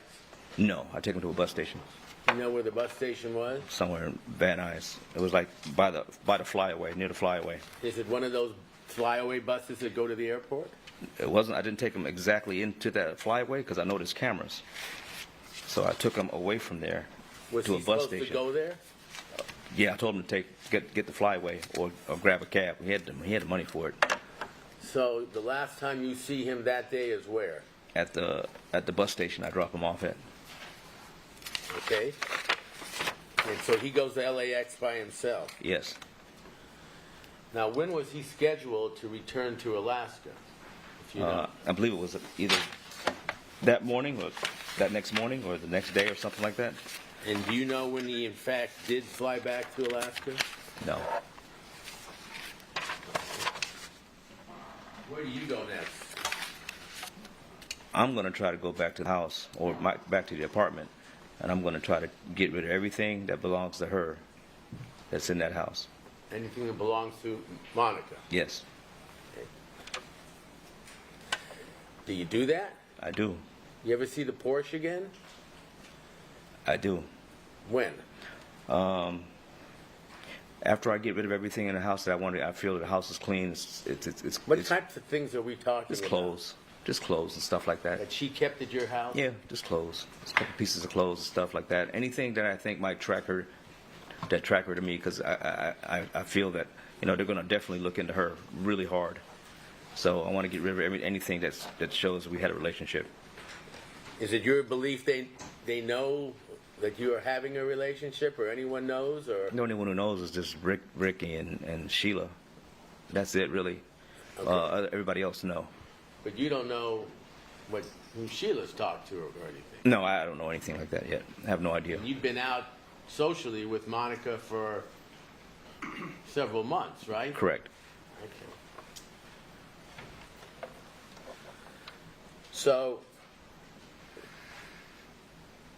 you mentioned something about the Porsche. So What do you do about the Porsche? So after I finally figure out the apartment thing, and I figure it's safe enough to, I'm actually paranoid and don't want to go outside, but I do. Where do you put the clothes or the things that you take out of your apartment that belong to Monica? For the moment, I put it in the in my truck. No, not yet. Not the truck. Not yet. Not yet. That was later. I just put it. Yeah, I put it in the silver car. I remember now. I put it in the silver car. And does it stay there, or do you eventually get rid of it? I don't know. I take the silver car. I go to the truck. Put everything in the truck, and at this point, I'm actually thinking about leaving town. I'm thinking about going to. I want to go to Vegas. I want to get out of there. Okay, but I assume when you say that you don't go to Vegas. Then. I don't. What do you do? I'm thinking about the Porsche Why? because it's in an area where I left it where there's cameras, and I know if I leave it there, and chances are someone's going to find it, that there's an abandoned black camera, an abandoned black Porsche sitting there, and call it in, and they're going to start canvassing, and then they're going to start seeing footage. So I need to go back and move that Porsche. So Do you do that? I go to the Porsche. How do you get there? I drive this silver car Okay. to the Porsche. Then what? Actually, I don't go exactly yet to the Porsche. I go to a store and pick up cleaning supplies to try to clean it out to make sure it's clean. Trying to clean the Porsche? No, but that too. But I clean. I go get the cleaning supplies, park the silver car, and I walk to the Porsche. And I go to a strip mall and pick up cleaning gear at some kind of strip mall. I forget the name of it. So I have to walk. I want to walk to the Porsche. Do you do that? Yeah, for about a quarter mile. Because I don't want to be. I want to approach the Porsche carefully, just in case they already found it or something. So All right. Did you get to the Porsche? I did get to the Did it Porsche. appear to be in the same place you left it? Same place. All right. So- Then what'd you do? I try my best to clean it out best I can, and When you say clean it out best you can, what are you talking about? just using towels, napkins, Clorox, everything possible. I bought all that stuff and just try to clean it out. No, wipe the prints down, all that stuff best I can. So I'm still paranoid because the black Porsche is easy to find, and I know they're looking for it. Okay. They're looking for it. Then what? So I remember hearing that the car had some kind of device on it or something. I don't know, that sends emails or something like that. So I really don't want to drive the car. So I You want mean that would help find it? Yes. So it's got me kind of paranoid. But I want to get that car out of there. So I basically get in the car, drive it to the spot that they found it. Where was that? Over there, and where I just found an area that looked like it had no cameras. It kind of looked like it had no cameras. I didn't even know the area. I just drove Like an around. abandoned area, like? It was a residential area, but it still had homes in it, but it was not like congested. Was it on the street or someplace else? It was on the street. It was on the street, but it was like not where a whole bunch of houses were. Okay. You You know, thought it was safe there for at least a while. And I'm also thinking that they're tracking the car, so I need to get out of that car as fast as possible too. And do you get out of there? Yeah, I drop it off, and I What do you do with the keys? I go to the bus station. I go back to Ventura, answer your question, and then I get on the bus. I'm going to object. Non-responsive. It is. Move to strike. Stricken. Okay. All right. Question answered in a can. Again, no question pending, Your Honor. Move to strike. There's no question pending. Stricken. What did you do with the keys? I put it in a can, Where? in the trash can, in a can, Near where you had left it or somewhere else? somewhere else, And then where do you go? down Ventura Boulevard, Where do you end up? back towards the car. The Versa? Yes. And what do you do then, Mr. Baker? Get in the Versa, and I go to I just drive around for a while to keep a look on it, to look around and see if there's Are you Police. seeing or hearing any law enforcement or fire engines or anything of that nature responding to the murder? not anymore. You're out of the area? I'm still around, Where do you go? all over the valley Just driving? for now. What, thinking of what happened? Just watching, just keeping an eye on things. Do you ever learn if Mr. Austin, in fact, flew out of LAX? Well, I'm going to object to the call. Well, I'll rephrase it. Speculation. Very well. I'll rephrase it. When do you hear next from Mr. Austin? I think it was the next day. Okay. Do you know if he flew back on the flight he was scheduled to fly back on or changed his ticket? Same objection. Sustained. Mr. I'm sorry. I was just telling the witness there was no question pending. Okay, so we left you in what car are you driving now? The Versa? The Versa. Where do you go? That night. Like I said, all over the valley. Where do you end up? I eventually end up dropping the car off at Enterprise. That's where it had been rented from? Yes. By Paula? Yes. And how do you get from the Enterprise to your residence? I go from Enterprise to my truck. They drop me off. Who dropped you off? The Enterprise people. Okay, so they drop you, take you back where you want to go when you turn in their car. Yes. Okay, that's why you use Enterprise. Yeah. Where do you go in your car? Object, Susan. I'm sorry? Since facts, not evidence. Overruled. What was the question again? I assume you get in your car. Okay. Where do you go?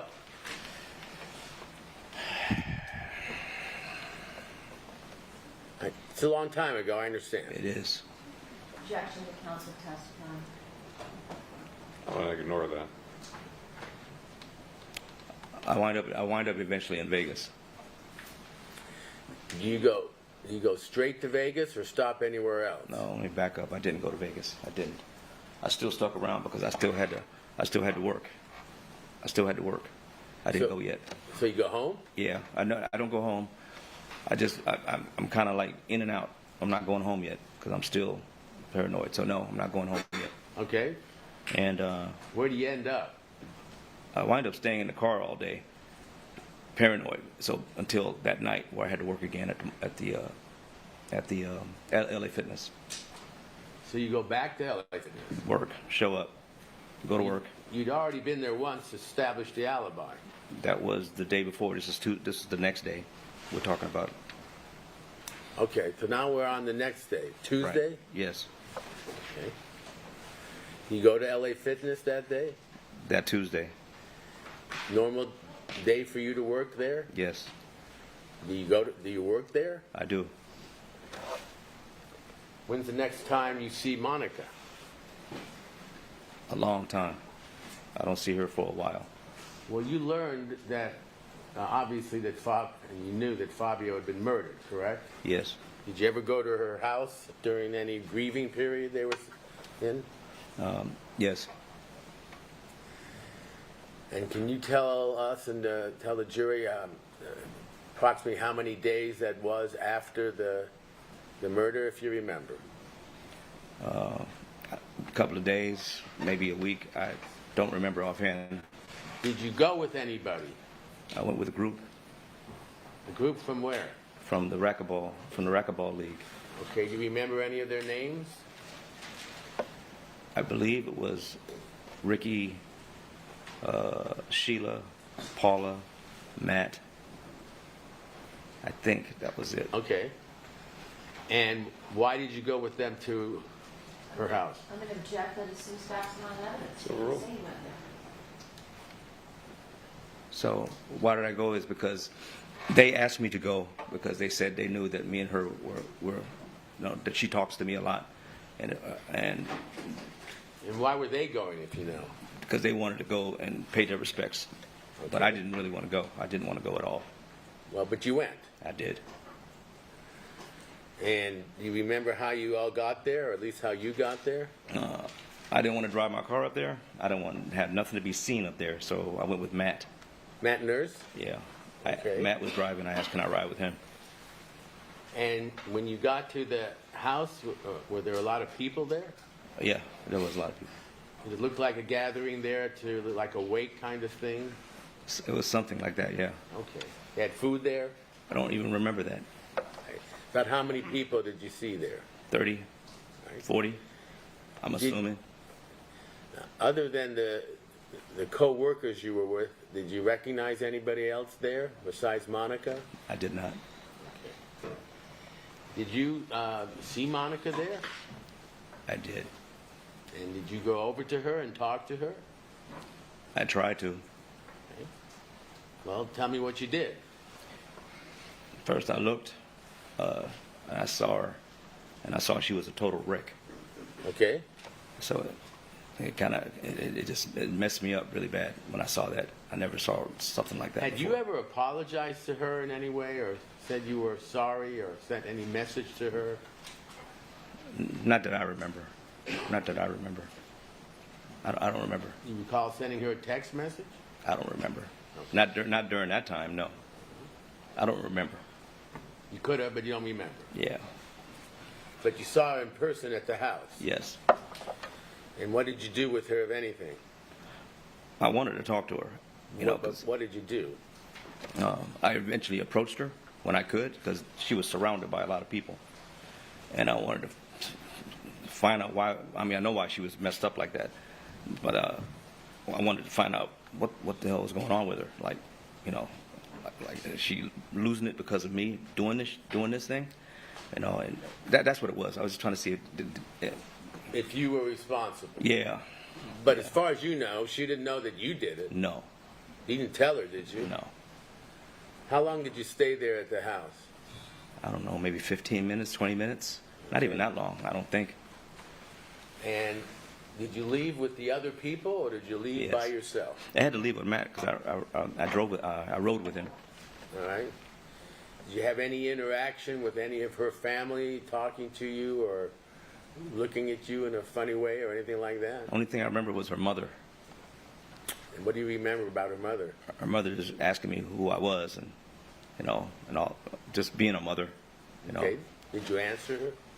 I told her. I said I'm just a friend, just concerned. You know, what can I tell her? I'm nothing I could tell her. So you leave Eventually, yeah, within with the same friends who took you there? yes, And where did they take you when you left? back to LA Fitness, get my car. And did you get your car? I did. Okay. And where did you go? I think I probably eventually was going to Vegas. I had to get somebody to take my place at LA Fitness to look after my league because I wanted to get out of LA. Did you get out of LA? I did eventually. When you say eventually, tell me approximately how many days or weeks after the murder. A week, about 5 days, something like that. Just enough so I can cover somebody covering my league.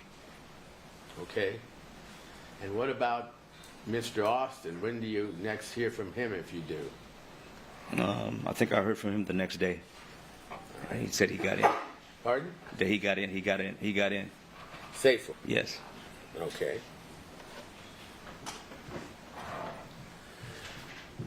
So when you go to Vegas, do you drive there? I drive You go by yourself? by myself. You run into anybody there in Las Vegas that you know? No, I stayed with Birdsong. Did you tell him about what you had done? No, Did he appear to know that the murder or the death of Mr. Sementilli had occurred? no, You hadn't told him that you were seeing her on the side? he knew that part. Okay. He knew that part. I didn't tell him anything about a death or anything. Mr. Baker, was Mr. Birdsong a part of the conspiracy to kill Fabio Sementilli? No, Did you ever talk to him about your plan to kill him before the murder occurred?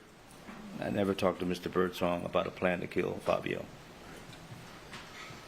You never had three-way conversations with him and Mr. Austin about how you were going to kill Mr.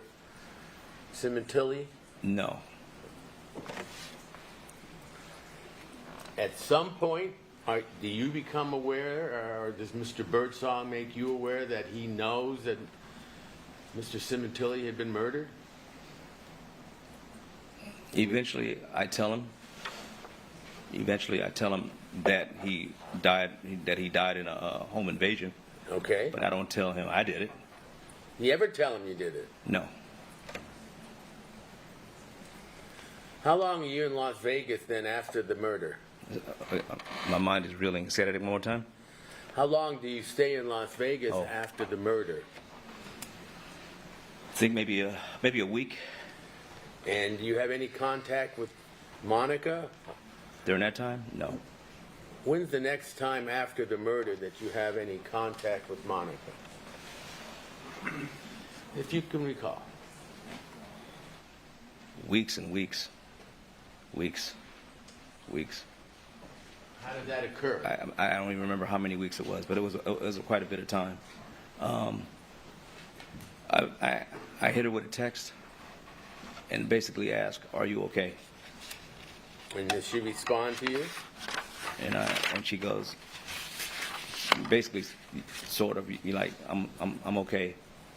That's it. Kind of. It was like a really quick answer, like, I'm okay. Now, you begin seeing her again, don't you? Eventually, Okay. You remember the first time that you saw her again after the murder? yes, I do. I remember. And where was that, if you can tell us? I remember. I met her in Glendale. Restaurant someplace? It was like a bar. It was like a bar. Because I asked her, "You want to have a drink? You want to talk about it?" And when you say want to talk about, you mean the death of her husband? Yeah, about her. Did she appear to be upset about that still? Oh, she was upset. She was upset. Did you ever, in any way, tell her that you had killed her husband? No. You are eventually arrested with her on June 14th, 2017, correct? Take your word for it. Okay. During those 4 months after you first saw her after the murder, do you continue to see her as you had before the murder? Yes. And at any time during that period, do you tell her in any way that you are responsible for the death of her husband? No, I don't. You do travel with her, don't you? I did travel with her. Do you remember where you went? Just Vegas and just around LA You ever go to Myrtle I did. Beach? and Myrtle Beach. How did that happen? Do you remember? I told her I always wanted to go to Myrtle Beach. I wanted to see if she could take a trip just to get away, Okay. and she wanted to go with me. Did she? She did. Was this, did you attempt to keep this a secret from the other people? Yeah, not a secret. There's no reason to tell them, but I didn't Okay. tell anybody. Did you tell anybody that you were going away with her?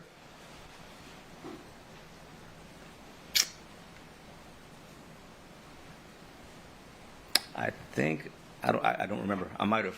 I can't remember who. Well, let me ask you two different questions. Number one, Did you tell anybody at work? Did you have to get time off to go on vacation? How does that work? No, by that time I had quit. I had quit already. So when did you quit? How long after the murder? Probably a month. And why did you quit? Mainly so if I could take off. I cared about the league, stupid as that might sound, so I didn't want to just abandon it. It sounded retarded, but I didn't want to abandon it, so I wanted to give it to somebody who could handle it. You remember who took over for you? Yes, I do. Who? Sean McCullum. Okay. So you go to Myrtle Beach. Who paid for it? Well, I paid for most of it. She paid for her own flight, so I paid for everything else. Okay. How long you in Myrtle Beach? A couple of days, 4 days, maybe 3 days, Right. 2 days, something like that. You I don't remember that. A couple of days, like a weekend. You just there alone, or did you go with anybody? No, just me and her. Okay.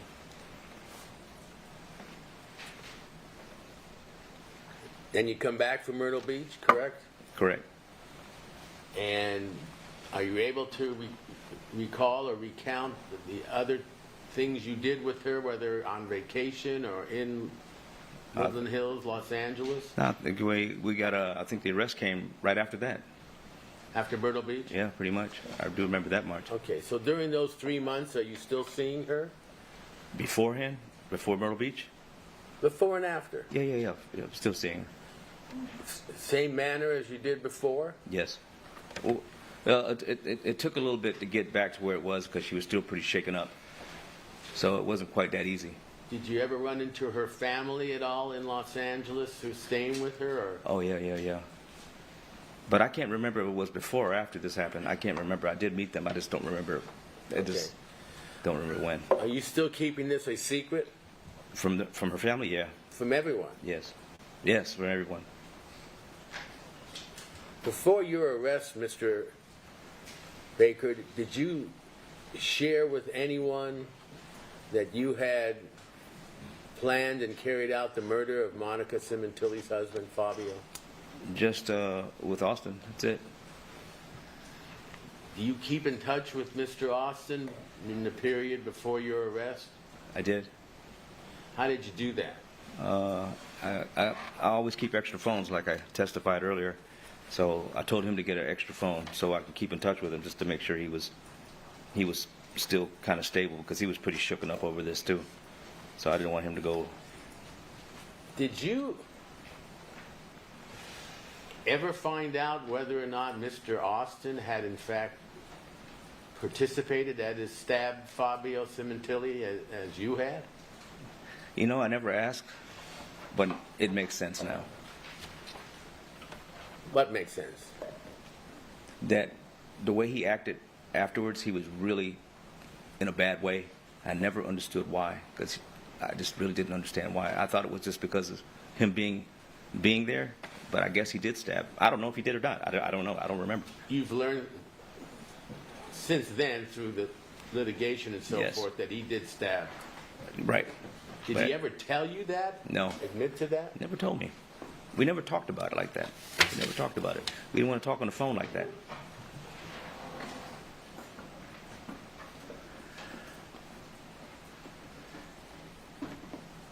After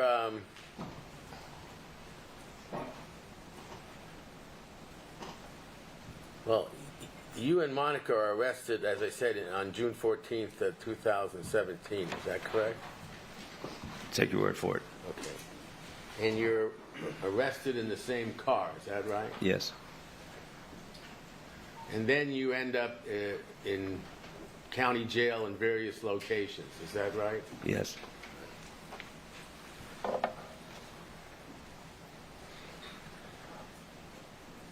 Do you ever write a letter to Monica? Yes. Well, before we get there, I'm running ahead. Can you tell the jury when it was that you decided to enter a plea of no contest, meaning guilty in this case? I don't know when, but I know why. So we discussed sometime in July 2023. Yeah. Right. That sound right? Correct. Can you tell us why you decided to do that? There's a couple of reasons why. One of them was my lack of ability to get information. What do you mean by that? I could not get information on the case itself. It was difficult. Well, you had an attorney. I did have an attorney. Are you saying he was not informing you of the facts of the case as you would have preferred? Yes. How many times, look, you were in prison or in jail, in custody, from June 2017, and then you entered your plea in July 2023, so that's 6 years, Okay. right? Right. So for a variety of reasons, COVID intervened. This case was going on for those 6 years, at least, Yes. correct? Yes. How many times do you recall your attorney coming to visit you at the jail? Maybe 3 times. In 6 years? I'm guessing about 3 times. Was he your only source of legal advice, legal information at that time? For the case, yes. So he was the one attorney that was assigned to you. I had other attorneys, but he was my primary one for this part. I'm talking about the murder case, not attorneys you've used in the past for other things. Correct. So what did you do to try to get more information about the facts of the case and the evidence against you and so forth if you weren't getting it from your attorney? I was getting it from people who were coming to visit me, the newspaper, because it was all over the newspaper, it was all over TV. I don't know where they were getting the information from, but I figured I could get something out of that. From Monica herself, if I could, she was one of my sources. Now, is it clear to you now, or well, I'll start off back then. Was it clear to you back then that when you were communicating with Monica in jail that it was being tape recorded? I did, or it was a potential for it. It was a potential for it. What do you mean by that? I don't know if it was going to be recorded or not, but I always knew there was a possibility it could be. Had you encountered that when you were in prison the last time? No. Mm-mm. Okay. You were aware that happened? Yes. Okay. But nevertheless, you had conversations with her, hours and hours of conversations. Isn't that right? Yeah. And how did you get information from her about the case? I knew she was scared. I could hear it in her voice, so. Let me interrupt you for 1 second. Okay. Did you ever tell her during any of those years when you were in contact with her in the jail that you had in fact killed her husband? Never. What did you say about the murder? What did I say about the murder? Yeah. Did you say you did it, or someone No. else did it, or what? No, we never discussed it. We never discussed it because I mean, she would kind of let me know things along the way because I would pretend, I would act like I'm concerned, which I am concerned because I do want to know. But I would just want to know, she would just let me know how things would progress. This was beforehand. So how things would progress if something was going on, because I wanted to know for myself. Because if there was anything going on, I needed to get out of town, I would go. So I would just pay attention to what she was talking about. This is before the arrest. Yeah, and never during. I would never bring it up. Well, in jail it was brought up, obviously, right? Whether me doing it or not, no. Well, you said you learned about the facts and the evidence against you from Monica in part. Okay, yeah, bits and pieces. And different people. And different people. How did you learn about it from Monica? What kind of things would you say to her? I would just listen. I would listen. I can't even remember discussion. I was more of a listener than anything. Would she tell you facts about the case she was learning from her attorneys? Bits and pieces, yeah. Bits and pieces. Did she ever tell you that she knew you had killed her husband? At one point, I kind of figured she figured it out. When was that? The day she called me a fucking murderer. Okay. And can you give me a time period after the arrest that occurred? A year and a half, maybe, into it. Before then, did you maintain your innocence to her? I did. Why? I didn't want her to know. What do you think would happen if she knew? Fucking murderer. I knew she was going to do that. Now, after she said that to you, did she engage in any further communications with you? No. Before she said that, you're aware that there were hours and hours of communications that were recorded. I do. During those communications, what were you telling her about the murder? I don't remember. I really don't remember. It wasn't really I don't remember. I really don't. Because we had, like you said, it was hours of conversation, so I don't remember. I talked to her about everything. Everything. Jail. About the evidence? I try not to make it a point of talking about it. I don't remember even talking about that, bringing it up. I don't remember. I might have. I don't know. Did you tell her that you would even lie and plead guilty to get her out? I said that because I felt she felt lost, and I didn't want her to believe that I would. I knew the truth. Only I did. So I wanted to tell her that to make her feel that I would do that. That you would lie and admit something you didn't do. You ended up admitting something you did. I did. Now, without getting too explicit, did you tell her to engage in some kind of sexual conduct while she was in the jail? To kill somebody? No, sexual. Oh, I thought we were talking about killing somebody. I don't know. I might have. I don't know. Well, you tell her to touch herself or To- masturbate or do things of that nature? To kill somebody? No, not to kill somebody. We're talking about sexual. Oh, we're talking about that again. Oh, Yeah. I don't know. We might have. It's jailing. It's jailing. If you've been in jail, you jail. That's how you jail. Well, I don't Past time. I don't No, know you've never what been that in jail. means. I know. That's how you jail. I'm going to object to counsel's testimony. It's not a question. I'm sorry, that was not improper. That's the next person. We have 1 minute, Your Honor.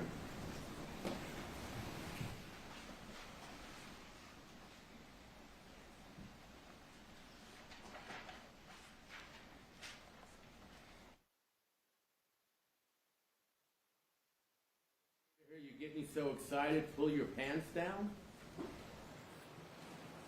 I might have. I don't remember all because we had a lot of conversations. I might have. When she said she was worried about camera scene, did you say it doesn't matter, I don't give a fuck? I probably did.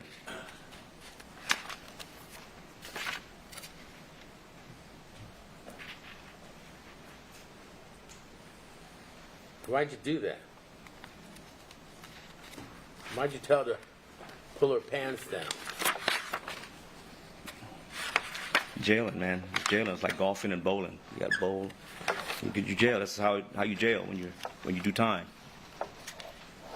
You ever tell her you were her master, maestro? It's a nickname. She used to call me that, goofing around before all this.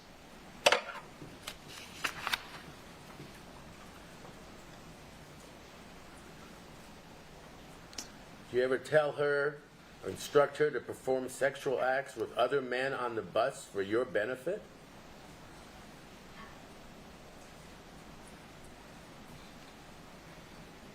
I might have. Maybe. I might have. Did you ever say you need to be a whore out there for me while you can, then tell me about it? Could have been. Maybe. Why'd you do that? It's jailing. You know about the incident involving the sperm and the toothpaste? Oh, I heard about the killer toothpaste, yeah. I heard about it. What do you know about that? I'm trying to remember how that came about. Did I'm you just trying to send figure her- out. I'm just trying to figure out why it's a big deal. I'm gonna try to answer your question. I really am. Object non-responsive, move to strike. I'm gonna allow that to remain. All right. I'll withdraw. I think I got a kite that said, "Can you send me something of you?" And when you say you got a kite, what do you mean by I mean, a kite? that means you get something from somebody in jail. It's part of jailing, and you get it from somewhere somehow, and you know who it comes from. And she's, can you send me something of you? So I'm like, all right. Well, how did you learn all these things? You say you know this. So, because you had been in jail before? Because I've been in jail so long. This time, I've been here a long time. You knew Monica hadn't been in jail before. No, I know that. So were you teaching her this? I'm not teaching her anything. Well, did you teach her how to make three-way calls? No. How could I do that? Did you make three-way calls? I did, And what was the purpose of three-way calls? to communicate with her. Pardon? To communicate with her. With her? Yeah. How would you do that? I would call a number. She would call a number and merge the call. And how did she know what number to call? I gave her a number. How would you give her the number? She would call somebody, gave her the number, said to call that number. She would call the number. I would call the number. So you taught her how to communicate with you in the jail. If that's, I guess so. If that's teaching her, maybe she knew how to do it already. I don't know. Okay? But she followed your instructions, right? For that time. No. You explained. You told me to explain it. I explained it. She may have already known this already. Okay. But you ended up having a lot of three-way calls, didn't you? I believe so. Yeah, we did. And you exchanged a lot of kites, is that right? I don't know, a few. I don't know about a lot, but a few. And you knew your cells were being searched? Did you know that? I did know that eventually. Well, did you know it while you were in there? Yes, I did. And you did it anyway, right? You Oh. exchanged. Yeah, the answer is yeah. Yeah, pretty much yeah. Did you have codes with her, like secret codes that you would write, secret messages in code? We developed a way to do it. Who developed the way to do it? I came up with it. You did? Yeah. How'd you do that? Jailing. You just sit in jail and you got plenty of time to think of stuff. So I come up with a possible way to be able to talk in peace. Can you explain how you did the code and how you taught it to her? I need to see the code again to remember. It might take me a while to figure it out because it's been a long, long time. Well, rather than do that, it would take me a while to find it. Do you use like letters and numbers? Yeah, letters and To numbers. mean other letters or numbers? Yeah. And somehow, how do you give the code, how to break it to the other person? You have to have a code word. And did you do that? That's what we did. Mr. Baker, there reached a time we discussed earlier when you decided to enter a plea of guilty in this case. Is that right? Correct. You said you could have gotten a deal previously, but you never took it? It was during that same time. Did you ever take a deal? Never. Did you believe you could have had a deal if you wanted to, if you would have testified against Monica? Yes. Who told you that? My attorney. Or named the second person? That was part of that deal. That was what he alluded to. And you did neither. Is that correct? I did nothing. Yeah. Why were you protecting? I understand why you didn't want to take a deal against Monica. You didn't think she had anything to do with it. Correct. Why did you want to protect Mr. Austin? Because I felt they had nothing. No evidence. That's the way I felt at the time. So I didn't want to say nothing about anything regarding him. Even if it meant less time for you. Yeah, exactly.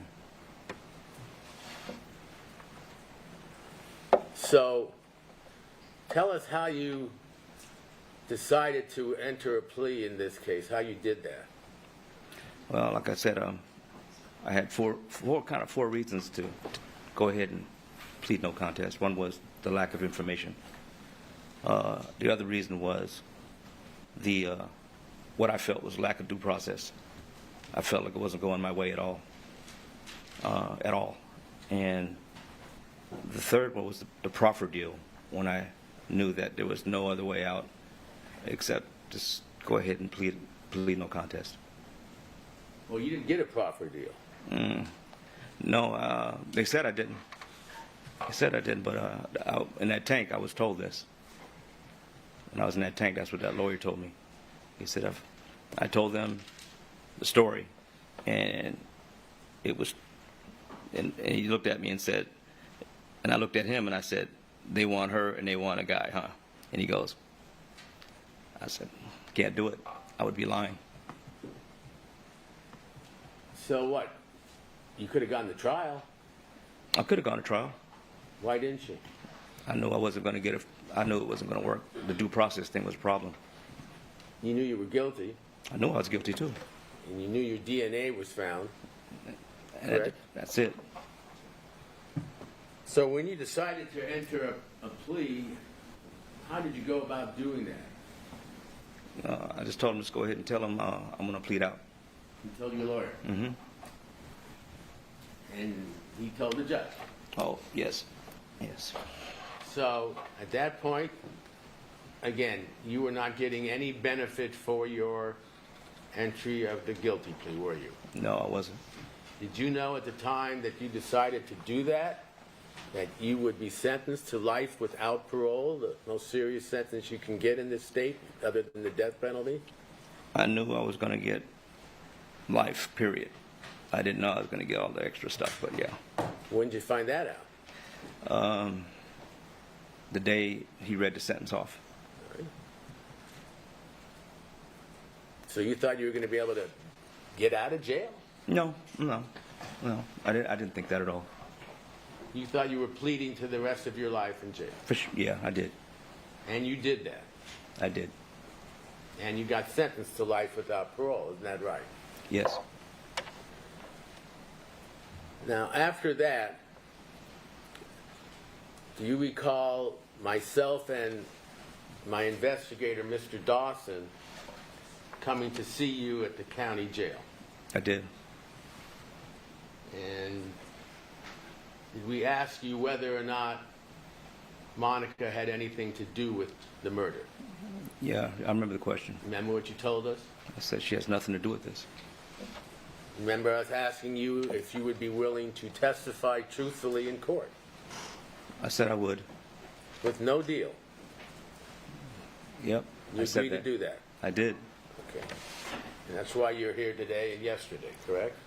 Yes. Yes, sir, I am. In the meantime, did you ever write a letter to Monica that we had given to her at your request? Remember that? I do. I do remember. Did you write that after or before you entered your plea? It was after. And, well, Your Honor, I have marked as defense exhibit next, 628, a 7-page letter. Very well.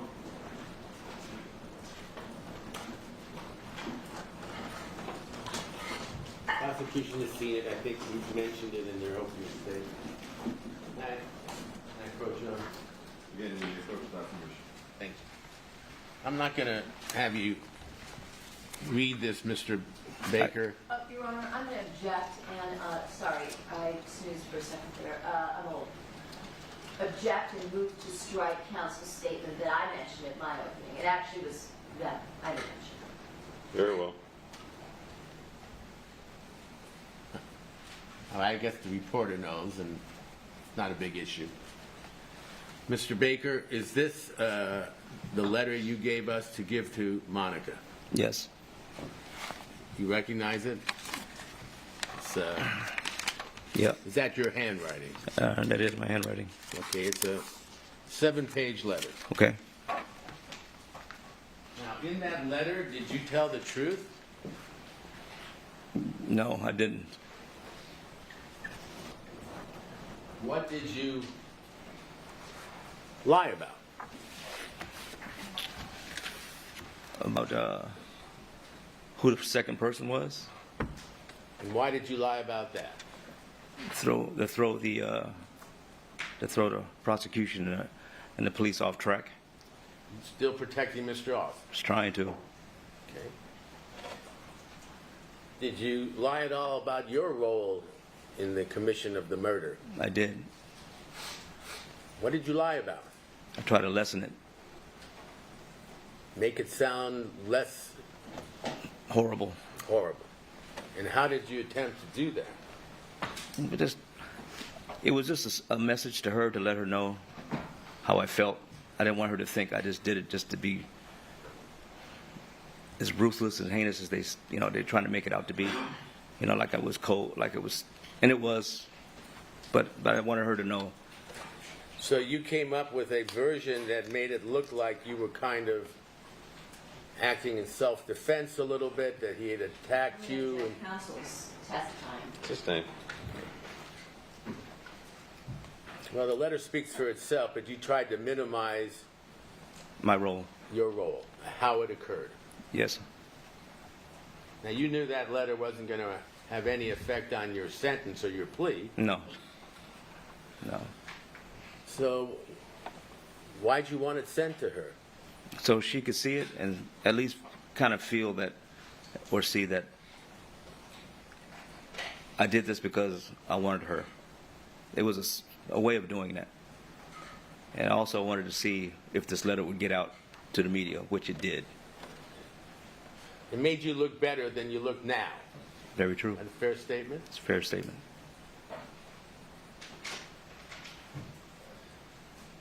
Now, you gave that letter to myself and Mr. Dawson to give to Monica, correct? Correct. And it contained lies in it as to what had happened that night, correct? True. You recall us telling you that we would not call you to the stand unless you told the truth? I do remember that. Did you ever then correct the lies that were contained in that letter? Yeah, I came and told you guys the truth after a while. Now, you say after a while. We came to see you several times, right? Correct.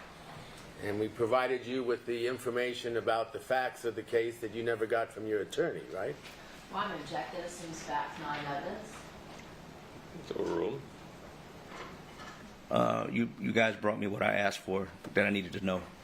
Some of the evidence in the Yes. case, including playing some of the overhears to you That was new to me. and telling you, the autopsy results, the facts that were being proven. Yeah, Yes. Beating. I'll allow this.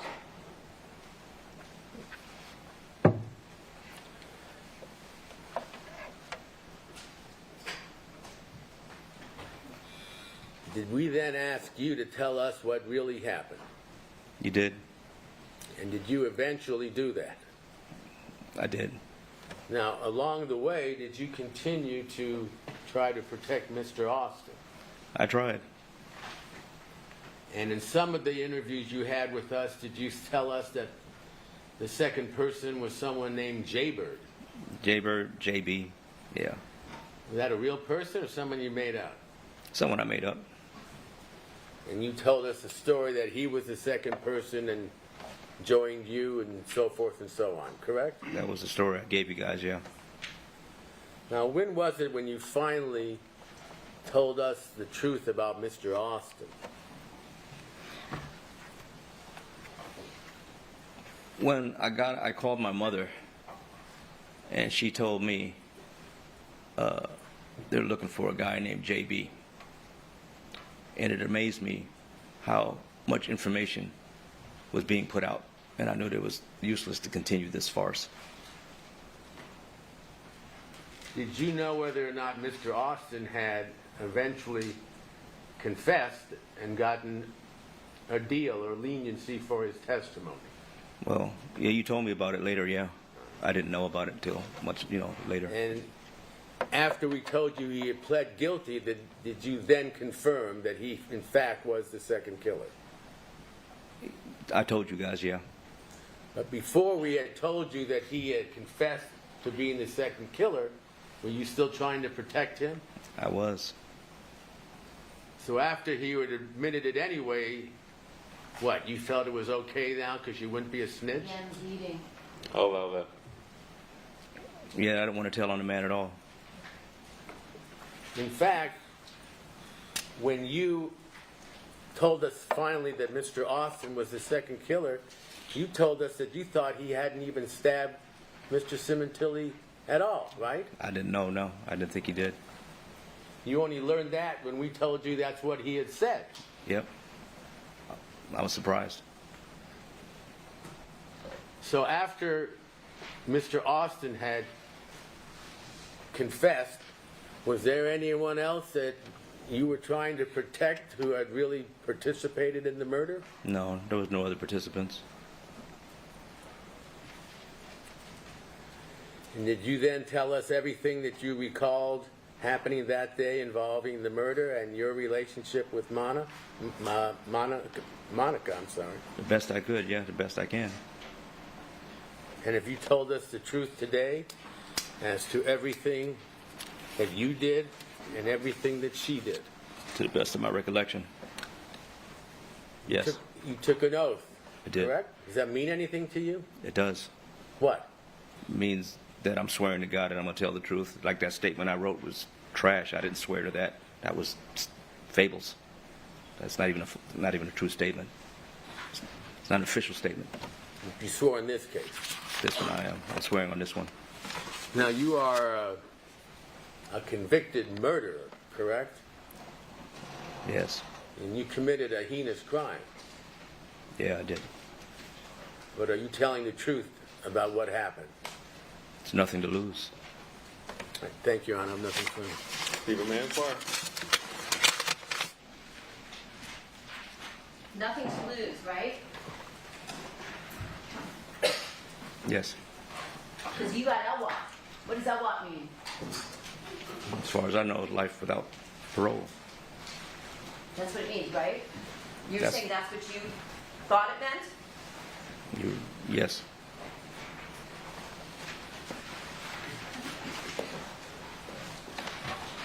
Does that mean you're not sure? Until I see it in front of my face, I'm just going by what I'm told. It was in front of your face. You were in this courtroom in front of this judge, Judge Cohen, weren't you? Oh, yeah, definitely. He explained it to you, He sure did. right? He did. So when you said you didn't even know that you were going to be admitting to all these other things the day that you were here for your plea, that was a lie to this jury, right? No, No? No, I don't You didn't think so. know ahead of the time. I didn't know what. You just told us a few minutes ago that you didn't know you were going to be pleading to, I think you said, all this extra stuff. Oh, you're talking about the 25 to life. Yeah. I knew it the day when it was read to me.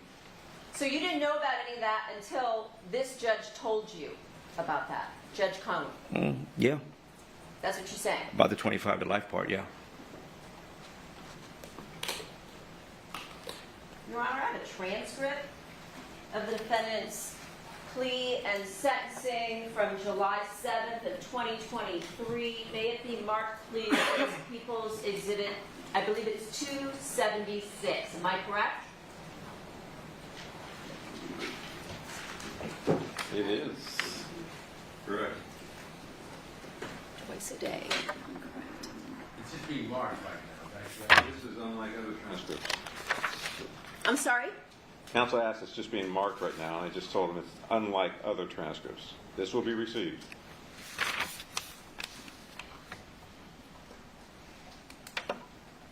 No objection. So in this case on July 7th, Judge Cohen, this judge right here sitting next to you, right? Okay. He was here, right? Yes. You were here, right? Yes. Your lawyer, Mr. Simran, was here. Yes. Mr. Levine was here. Okay. Miss Burke was here, right? I think so. I was here. You were here. Yeah. And the judge told you that his understanding was that Mr. Simran, your client, meaning you, wishes to plead guilty to all the charges and admit all the allegations and the special circumstances in this case. Remember that? Okay. You want to see it? I believe you. I don't have to be the first time I've seen it. Well, you were here. You don't have to see Well, you asked me, did I want to see You it? were here, right? It's overruled. You were here, weren't you? I was here. So this was all read to you. It's open court, just like we're sitting here today. There's a bunch of people in here, including Fabio's family, right? It is. Okay, so this wasn't new to you, right? No, it's not new. Okay. And you said, because the judge asked you correctly, is that correct? Is that what you wish to do, sir? And you said, what? What does it say there? No, I'm asking you, sir. I don't remember. I'm going. So the way this works is I ask the questions and you give the Okay, answer. well, I don't know the answer because I might have said something else. Oh, okay, so you don't remember what you said? I'm pretty sure I said I do, or yes, or something like that. I affirmed. Yes, Your Honor. Oh, there it is. Remember that? I do see it now. It's the first time I've seen this. Again, you were here, No, right? I was here. First time I've seen this Asked and paperwork. answered, Your Honor. It's overruled. That's your words, Yes. right? Came out of your mouth. You say so. Oh, so you're saying maybe the court reporter took it down wrong? You didn't Not admit saying to that. this? Not saying that at all. This is gonna go well. I'm sorry, did you hear that? I said this is going to go well. We're going to be here for days. I don't know if I can object to that or not, but I don't want to be here for days. That was an improper statement. Sorry, Your Honor. Do you remember the judge reading to you the charges in the indictment, which you had also heard at your arraignment in Superior Court? I'm sure he did, yeah. Okay. And you remember being with me and your defense attorney in court after the grand jury indicted you in LA County, right? Years before. On the Okay. same charges, Yes. right? So you knew what all the charges were. I knew what the charges were. And you knew what all the allegations were. Okay, yeah. Yeah? If they were read to me, I probably heard it. Okay. You probably heard it. So you might not have been paying attention when the judges read you the charges? Maybe not. Oh, okay. Were you listening when this judge read to you, Judge Cohen read to you what you were pleading to? That day, yes. Okay.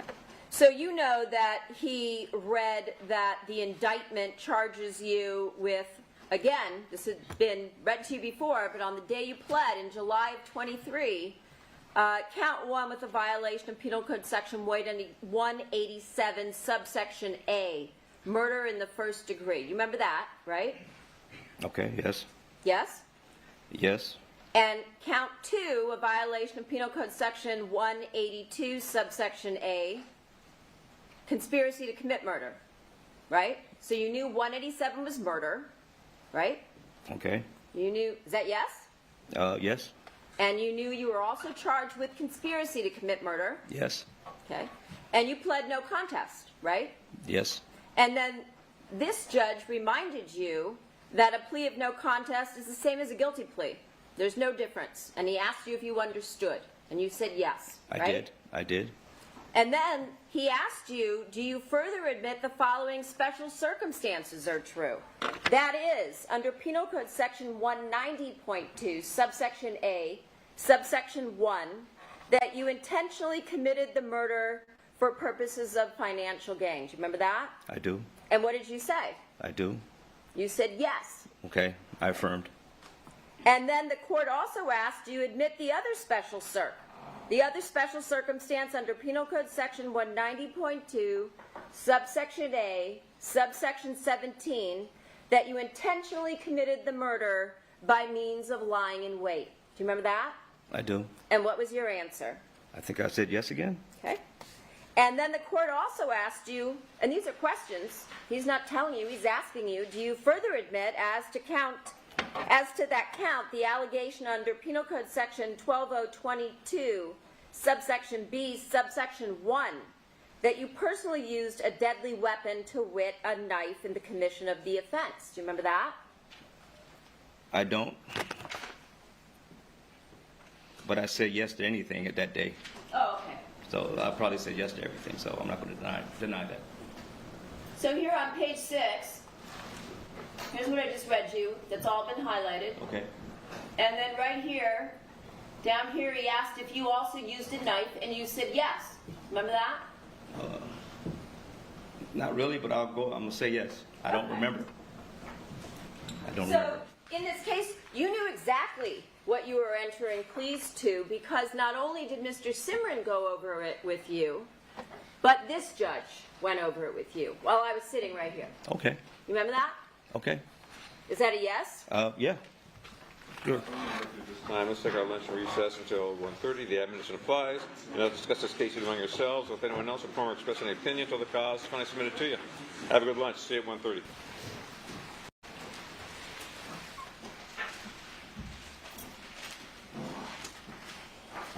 Earlier today, when Mr. Levine was asking you questions about the letter that you gave to him, you called the letter, I believe, trash, Yes, ma'am. and you said it was ridiculous. Okay. Do you remember that? Not really, but if I... We'll go over it. Yeah. So I mentioned that letter in my opening statement by saying it was ridiculous. Would you agree with me your letter was ridiculous? I agree. Would you agree with me that your testimony here today was also ridiculous? Sustained. Who gave you a pants, jacket, and a button-down shirt to wear? Objection, Your Honor, irrelevant. Sustained. It's not your clothes, right? Objection, irrelevant. Sustained. You're right now in state prison serving your sentence and were brought out by the defense to testify, right? I'm in county jail. I'm in county jail. I came from prison. You were in Wasco, right? Before this, yes. Okay. So state prison, Yes. where you were sent to serve your sentence, Yes. and then you were brought out from Wasco to the county jail Correct. to testify for your lover, right? Right. So ruled. Right? Ex-lover, yeah. Well, it's hard to have sex when you're in custody, right? Yeah, definitely. However, the two of you tried numerous times, right? Seems to be a big thing. I'm sorry? Yes. Yeah, not really. We talked did. about it. Talked about it. Do the two of you engage in various sex acts right here in the disgusting, filthy lockup behind this courtroom? Sorry. I think they had us separated the whole time, so no. You didn't engage in any sex acts. We're separated the whole time. No. Do you consider masturbation to be a sex act? No. Oh, okay. Well, then let me rephrase then. Did you engage in masturbation in the lockup along with the defendant? I know I did. And she did too, right? I think she showed herself, since it's the big thing. Yeah. She did, right? She showed herself. Meaning what? What did she show? Herself. What part of herself? I don't remember. Probably whatever she had underneath her clothes. What would that be? You would know, right? So what is that? I would know. Objection, that's argument. Sustained. She showed you her vagina, right? I know she showed me her breasts. And her vagina. She may have. I don't remember. There's It's been a a long whole time. recording where she showed you how she shaved your initials into her pubic hair. That right? I didn't know. Really? No. So I'll pull that for you and we'll play that one next week. What about Objection, that's argumentative. Sustained. her buttocks? Did she pull down her pants and show you her buttocks? Probably. And did you tell her then to bend over so you could get a better look? Probably. And did she do that too? I think so. You remember that, right? It's been a long time ago. You Everything's remember fading. that though, right? Yeah, probably did. And this went on over and over and over again, right? When you came to court? Not all the time. No, just here and there. Here and there. Yeah. How many times do you think the two of you engaged in various non-sex acts involving masturbation? I wasn't counting, so I don't know. Maybe more than a couple? More than a couple. And you, in turn, also showed your private parts, right? Yeah, just trying not to kill nobody. No. You didn't? No, I did. Okay. And you actually masturbated until you ejaculated in the lockup, right? Probably. Probably? Probably. yes? I don't remember. I don't make that the highlight of my day. Well, That time. It was was the there for highlight that of moment. Her day, right? Because what she said to you was, "Oh, baby, I love seeing that," right? Objection, that's argument. It's overruled. I don't know. I don't remember all that. Okay. Well, then I will pull that for you as well. Objection, that's argument. Sustained. Do you want to change your answer before we have to play those in Change court? my answer to what? To any of those questions that you just said you don't remember. I'm not disagreeing with you. I'm just saying I don't remember. Okay. Every detail like that. Every So detail. none of those things do you deny? I don't deny it. And the two of you often laid on the ground back there so that you could see each other underneath the bars while you were doing these types of acts. No. Right? No? You can't do that by laying on the bars. Did you not lay on the ground? Not while masturbating, no. Okay. Okay, thank you for clarifying that.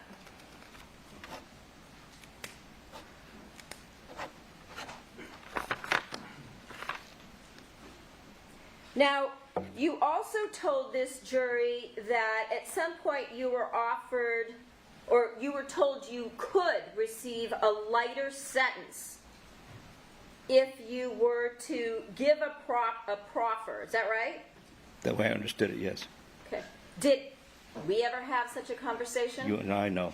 Sir, do you have any documentation showing that anybody in the district attorney's office ever offered you such an offer? I never got paperwork, period. I think you also said today to this jury that you called your mom at some point and that your mom said it was all over the news that they were looking for Jaybird. Did you say that? JB. JB. That's what she told me. Did you ever see anything about that on the news? I hardly got the news. Well, Rarely. you've been watching this trial in custody, right? Trying to, but I can't get it from where I am. But you did say that you have seen portions of it. You told Pieces. defense counsel that. Pieces. So you've been watching portions of people's testimony, correct? No, I wasn't able to hear it. I can only see figures because my eyesight is bad and the TV's far away. Okay. All right. Did you tell defense counsel, Mr. Levine, that you had been watching some of it on television through court TV? I have. I could see this on court TV. Okay. Did your attorney ever come to you with any paperwork for you to sign or review that indicated that there was any type of deal being offered by the DA in this case? No, I didn't. I haven't seen anything. Did he ever explain to you that in order to get a deal, that there's a chain of command? You understand chain of command from the military, right? I do. Okay. So you understand that there are multiple levels of authority in an organization, correct? True. And that documentation has to be sent up the chain for permission, and documentation comes back down for permission for various actions, right? In the military, yes. Okay. And was anything ever presented to you through anybody in the DA's office saying that they were interested in making any kind of deal with you? No, I didn't see anything.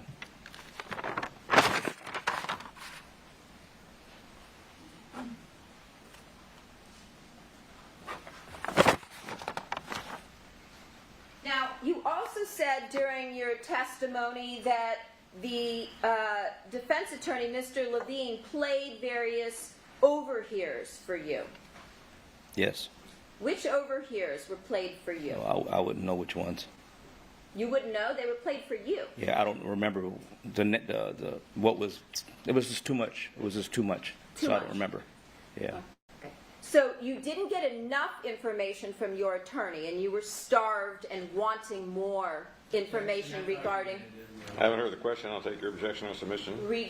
what the evidence was in this case because you didn't get it from your attorney, correct? True. It's overruled. And so you asked Mr. Levine and their investigator to provide you with various items of evidence in this case, correct? Yes. In fact, you asked them to show you various items of evidence repeatedly when they interviewed you, right? Repeatedly? Yeah. Well, I don't think it was like That means repeatedly. on more than one occasion. I might have. I don't know. It's overruled. I might. Huh? Say again? True. I don't remember asking for the same thing over and over again. They usually just brought what I asked. They brought you whatever you asked for. No, yeah, if I asked for something specific. So what kind of things did you ask for? I wanted to see the text messages. Okay, so you saw those. I wanted to. Text messages What- between you and the defendant. Just all my text messages, all of them. Okay. I wanted to see all of them. For, Okay, what else did you see? I wanted to see. I wanted to hear audio Which audio? from Austin's audio, but they said they couldn't let me hear it, so I didn't hear it. So did you get transcripts instead? Eventually, I did a few of them.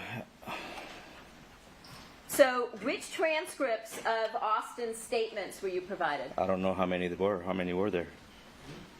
Remember the rules this morning we went over? I don't know how many there were, so I can't tell you. I only saw one. One transcript now. That's all I saw is one of his. Yeah. Is there more? I don't know. Which one was it? I don't know. If there's this one, then it was that one. Your Honor, I'm going to object. There were no transcripts given to Mr. Baker. Well, that's not what he just said. I'm sorry, sir. The objection's overruled. I was shown them. Actually, I wasn't even shown. I was read them. They were read to you. Yeah. Oh, even better. Okay, good. Your Honor, the comments are inappropriate and argumentative. It's overruled. So first you told the jury that you haven't seen anything on television. Then we clarified you have, that you've been watching court TV. Then you told us that they brought you whatever you asked for. You weren't allowed to hear Austin's audio of his interviews, but you were provided transcripts. Then that answer changed, and now the transcripts were read to you. Do I have all of that correct? Your Honor. It's overruled. Is that all correct? Well, you just heard that, but you're taking it out of context. But okay, yes. Tell them. They're here. Did you? Is that what you said? Improper. That is improper. Sustained. Did you tell us under oath that the defense attorney read you Austin's transcripts? Yes or no? The defense attorney did not. Did his investigator read you Austin's transcripts? He read pieces of it. Pieces of it. Yes. Which pieces did he read to you? I can't remember. I didn't memorize the transcript, so I don't know. When was this? It was a couple of days ago. So it just happened a couple days ago, but you don't remember what they were? I don't. Okay. So then why did you ask to listen to the audio or see the transcripts? I wanted to hear what he had to say. So that you could fit your story around the evidence, correct? No, just wanted to hear what he had to say. Okay. You have repeatedly changed your story in this case to fit the evidence, correct? Officially, no. There's only, I don't know when you say officially, I don't know what that means. I'm just asking you. You My- have repeatedly changed your story to fit the evidence in this case, correct? Are you asking me or are you telling me what to say? Your Honor? I will. On an official statement, I've been honest with you. On everything else is nothing. What in your mind is official versus... When I swore in. So if you were to have a conversation with defense counsel where they're asking you to tell the truth and you lie to them, you would consider that to be unofficial? True. So it's okay that they asked you to tell the truth and that you repeatedly lied to them. I did lie to them. Over and over and over and over again, right? Some ports here, some ports no. Approximately how many times do you think you had conversations with Mr. Levine and his investigator? I wasn't counting. More than us a- two, give us a 2, approximate. 3, 4, 5, 6. I don't know, whatever the count was. So you think maybe as high as 6? I don't know. Could it be more? I don't know. Could it be double? I doubt that very seriously. You doubt it. Yeah. Okay.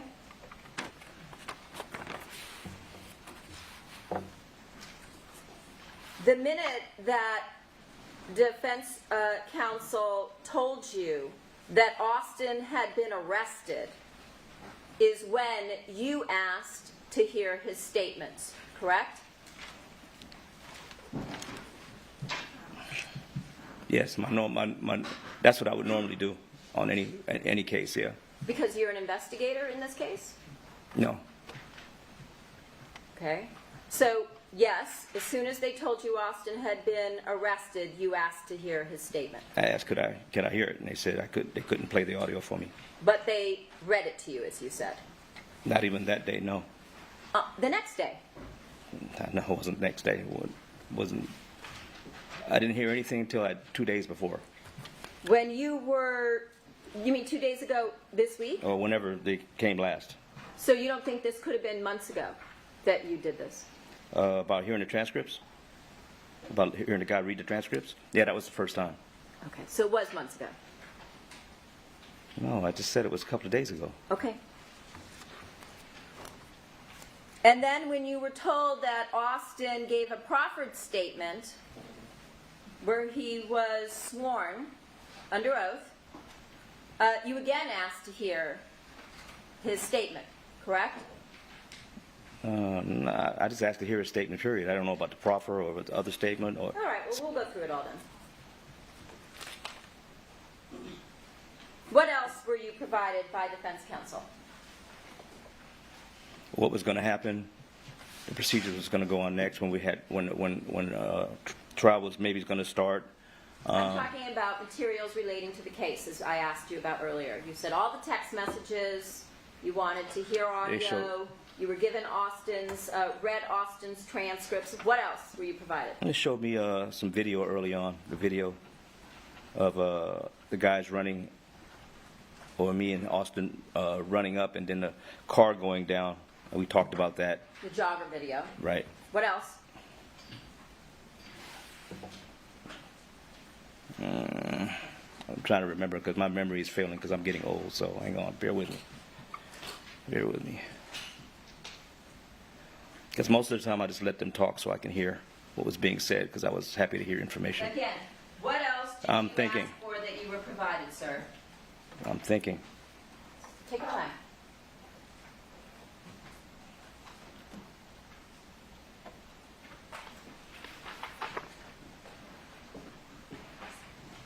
That was the gist of it.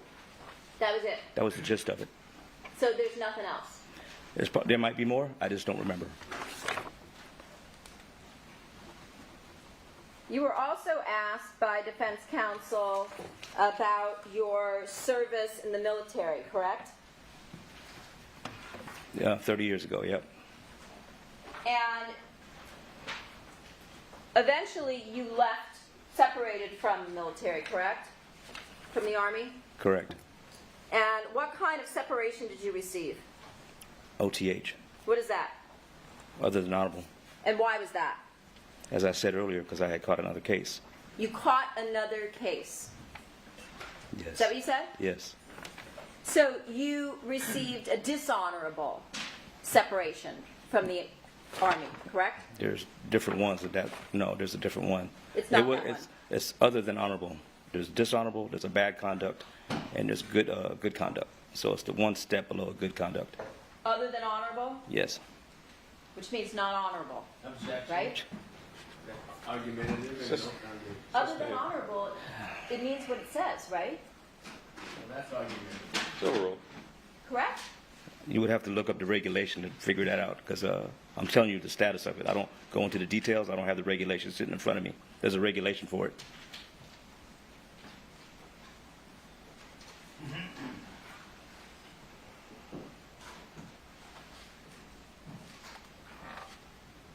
See this? Yep. Baker's discharge will be characterized as other than honorable. You see that? I just said that. That means not honorable. Objection, right? Your Honor. That's what you testified to. This has been asked and answered. His name. Argumentative. His name.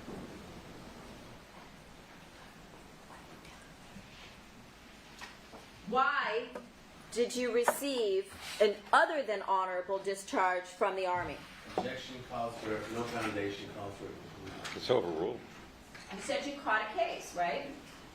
What kind of case? It was a lewd and lascivious act with a minor. One? It was one person. One count? I don't know the counts. I don't know how they got the counts. I just went along with the deal. Well, how many counts did you plead to? Objection irrelevant. It's overruled. I don't remember. I really don't. I know it was just one person, not 7 people. Who said anything about 7 people? No one. That's what I'm saying. It sounds like you're trying to say that. Oh, no, I'm going to tell you exactly, and I'm going to ask you a question. Who's Narlin Lopez? Wow. You're going to put her name out there like that, huh? No, you did that by getting up on the stand. I'm done with this, man. I'm done with this. I'm not trying to bring her up in this. Yeah. I'm not trying to bring. She's a victim in this. I'm not trying. Sir, just have a seat. Right there. Let's see, counsel. Proceed, please. Yes, Your Honor. You want to tell us who she is? I'm not talking about this case, that case anymore. It has nothing to do with this one. Your Honor? I'm done, man. I'm done. Information that this can be inquired. Please answer the question. I'm not answering any questions regarding that case. It has nothing to do with this one. You referred to it as a stupid case in your interviews with law enforcement, correct? What case is that? The case that you're saying you're going to refuse to talk about. Oh, yeah, I'm done with. Right? I'm done talking about it. So you were convicted in this particular case of 6 counts, right? Your Honor? Answer the question, please. Judge, I'm not going to answer these questions. Sir, here's the issue. You have to answer the question. I don't see the relevance in this whole thing between one or the other. All right, ladies and gentlemen, I want you to excuse me for a couple of seconds outside, please. The evidence on file. Thank you for your patience. I would have brought you in earlier, but Esther needed to finish a piece of pizza, so excuse her. Thank you. Sir, again, you're still under oath, and Ms. Zimmerman, you may continue. Thank you. Again, you were actually convicted of 6 different counts, correct? 6 counts. Yes? I think so. You don't know. I don't remember how many counts it was. I just took a deal for the whole thing, so I never really. So, It's a long time ago. 1993. How old were you? 31, And how old was the victim? 14, 15. And count 1 was a violation of Penal Code Section 288A, subsection C, oral copulation on a minor 14 or under, correct? I don't remember what it was. I thought it was just 288, whatever it was.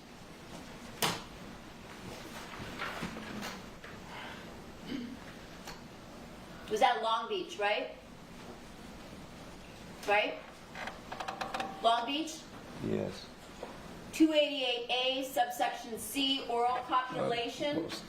Correct? It's arrest. This is the arrest thing, right? This is the arrest? This is what you were convicted of, sir. I didn't even know this. You didn't know. You pled to all these counts. Is that kind of like how you didn't know what you were pleading to in this I'm case? telling you the truth. I didn't know it was all this. I thought it was just. Excuse me, sir, there's an objection. Sustained. You were also convicted of Penal Code Section 288.5, subsection A, continuous sexual abuse of a child, correct? I don't know this. Okay.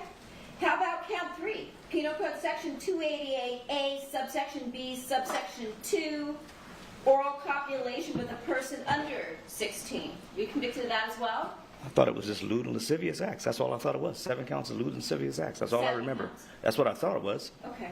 Because earlier you said 1, so I just want to make sure I we're didn't say clear. that. Count 4, a violation of Penal Code Section 286, subsection B, subsection Judge. 2, sodomy of a person under 16, correct? I don't know. I Okay. really don't. I thought it was something totally different that I pled to. Not that. Count 5, Penal Code Section 288A, lewd or lascivious acts with a child under 14, right?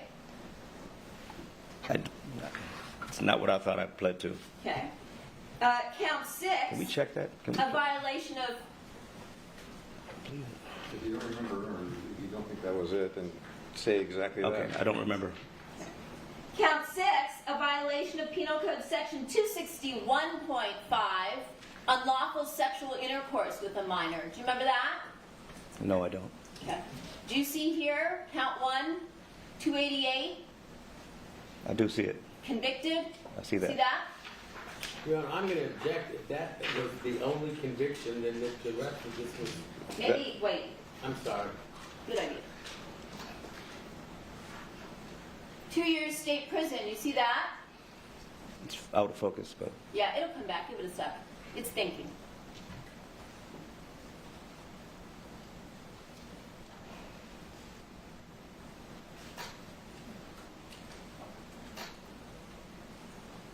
See that? yeah, I see that. 5 additional counts, all counts convicted, you see that? I see it. See the other counts here? 288C? I see that too. Okay. 5 counts of 288C, you see that? I see that. Yeah. And you see here, you know what that is? PC 290? It's registration. Right. Were you also convicted of failure to register as a sex offender after those offenses? Somewhere down the line, yes. Yep. And then several times, correct? Twice.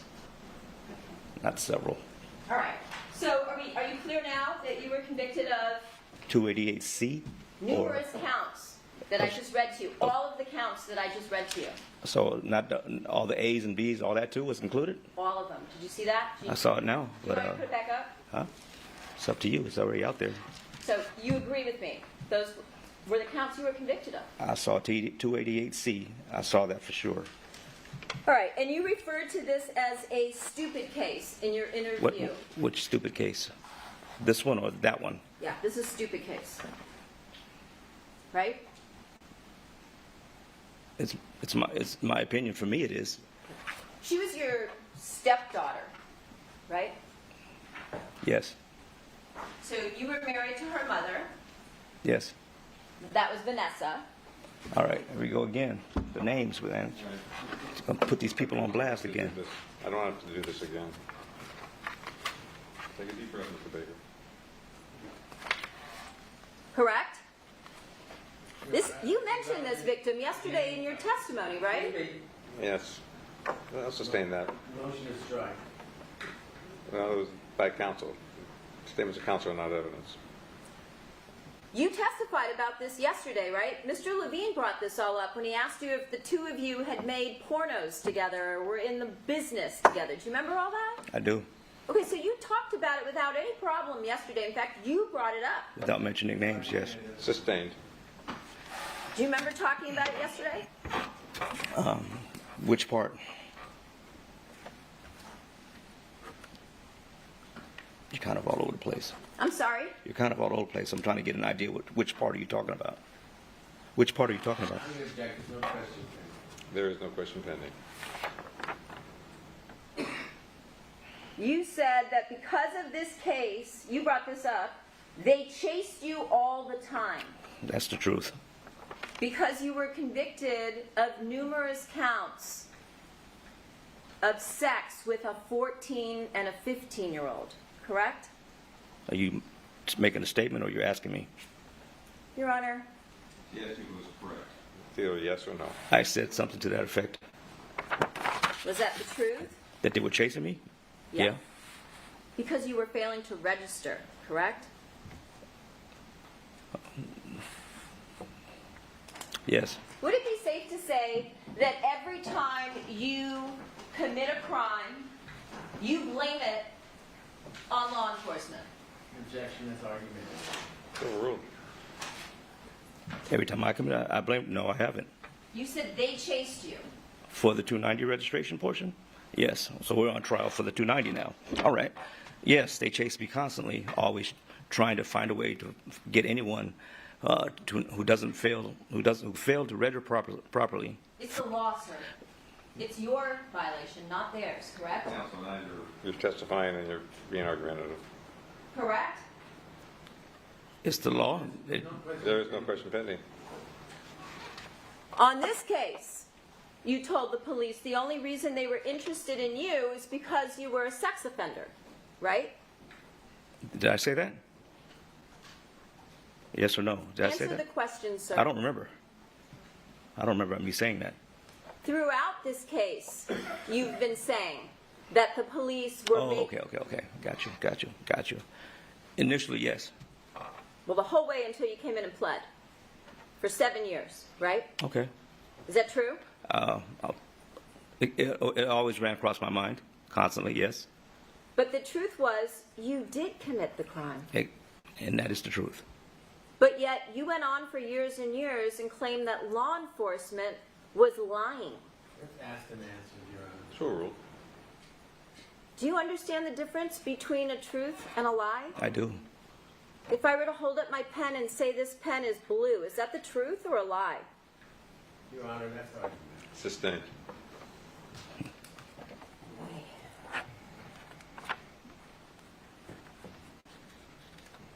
And then I think you said that you married the victim in this case, correct?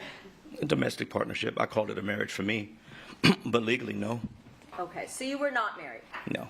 So when you told Mr. Levine in one of the interviews that you had been married to this victim, that was not true either.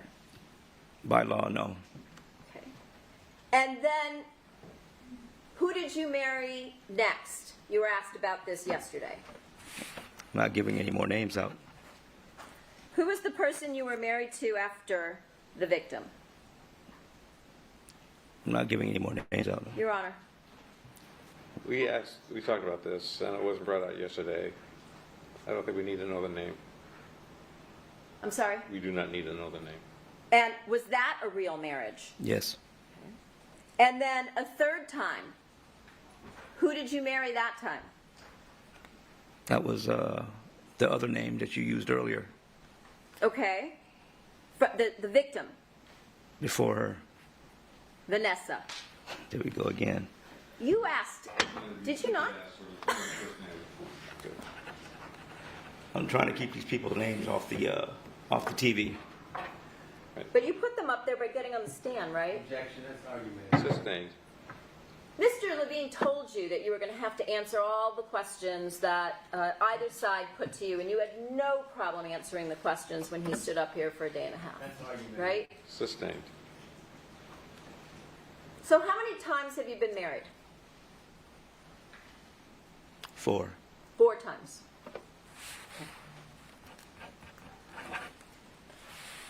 Yesterday, you told us that you were married twice, and the third one you didn't marry. Is that not true now? Say that one more time. I'm jumping numbers in my head. You One can't more remember time. the number of people I you were can't married remember to? anything these days. Go ahead.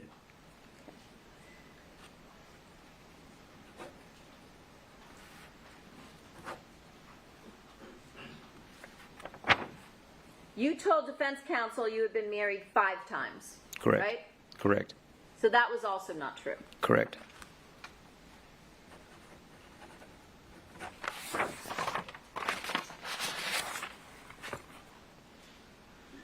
And then you said that you had a business where you were in the office all the time on the phone. Remember that yesterday? I did. What's the name of that business? Oz Entertainment Group.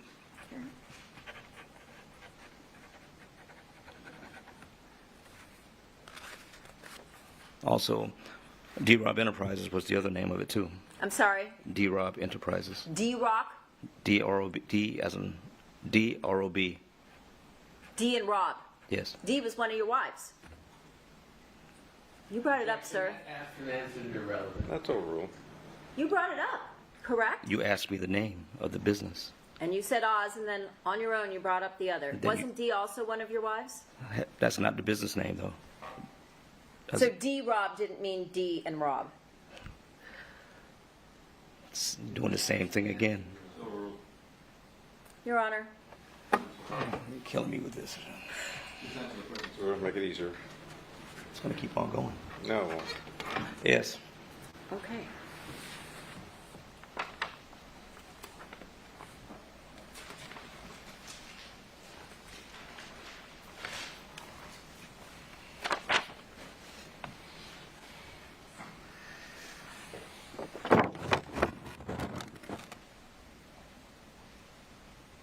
and then you told us that after meeting the defendant in 2015, that within a couple of weeks, the two of you began a sexual relationship, correct? I believe it was 2016. So you began having sex after you met her in 2015, which would have been in 2016, correct? I met her in 2016, Okay. not 2015. So it was a couple of weeks. Remember giving her a racquetball lesson in the end of 2015? It was 2016. Okay. That you remember? I didn't meet her till 2016. Okay. And then do you still stand by your statement from yesterday that within a couple of weeks of meeting her, you said the two of you were having sex? Yeah.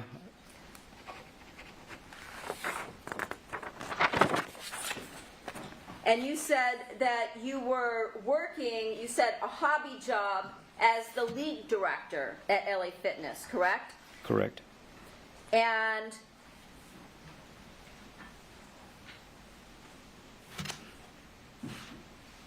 you said that it was a hobby job because you weren't making much money?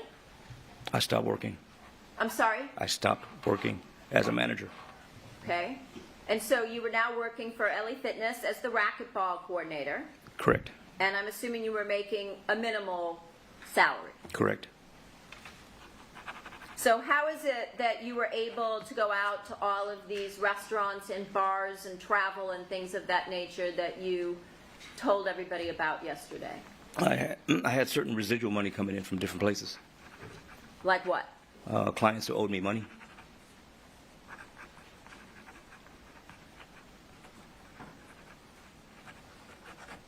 Certain checks would still come in. Okay. And so that provided you with enough money, you're saying, to Yeah. be able to pay for all of these trips and restaurants and bars and clubs. Yeah.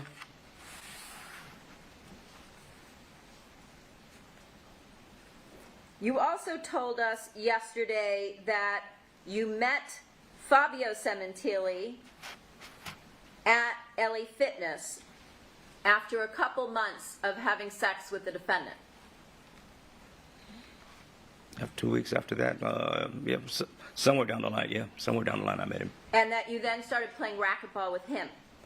That one time, yes. One time. Yeah. Okay. And that one time that you played racquetball with Fabio, you were already involved in a relationship with the defendant, his wife. Yes.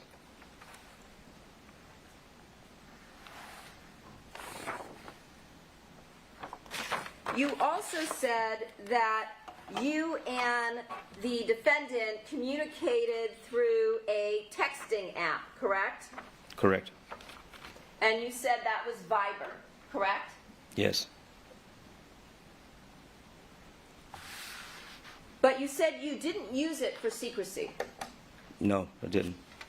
So why is it then that the night of the murder, you deleted the application and all the relevant data regarding Viber from your phone? Viber was glitchy. It was very glitchy. So it's just a total coincidence that that night after the murder, you took the time to do that. It was glitchy. Got rid of the app. Is that your answer? Yes. So you told us earlier today about how you were rushing around and panicked and had all these different things you needed to accomplish after the murder, like the two cars, Right. cleaning out the Porsche, going to the market to buy cleaning supplies, going back to your apartment, packing up anything that might connect you to the defendant, getting rid of all of those items, taking Mr. Austin to the flyaway, going to LA Fitness. But somehow that night, it was important to you to delete the Viber app containing all of your communications with the defendant. It was glitchy all day, and I know it went out on hers a lot. It went out on mine, so we deleted. Both of you? Usually that's how it works. Oh, okay. So at some point in time on the 23rd, you communicated with her so that you would both delete the Viber app at the same time, correct? I think she mentioned that she was going to delete it because it was glitchy, and I said I'm going to delete mine too. So you both decided that on January 23rd. Where did that conversation take place? On Viber. So it worked enough to be able to communicate that? It was glitchy. Yes. It's in and out. Heard you. So what time do you think you deleted Viber? I don't know. On the 23rd? I don't have that information in front of me. I don't know. Day? It's 10 years ago. I don't know. Or 8 years ago. Night? Probably daytime. Daytime. Yeah. What time? Before or after the two of you played racquetball at LA Fitness? It was after that.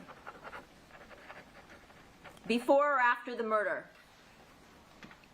I stayed off the phone, so it had to be before.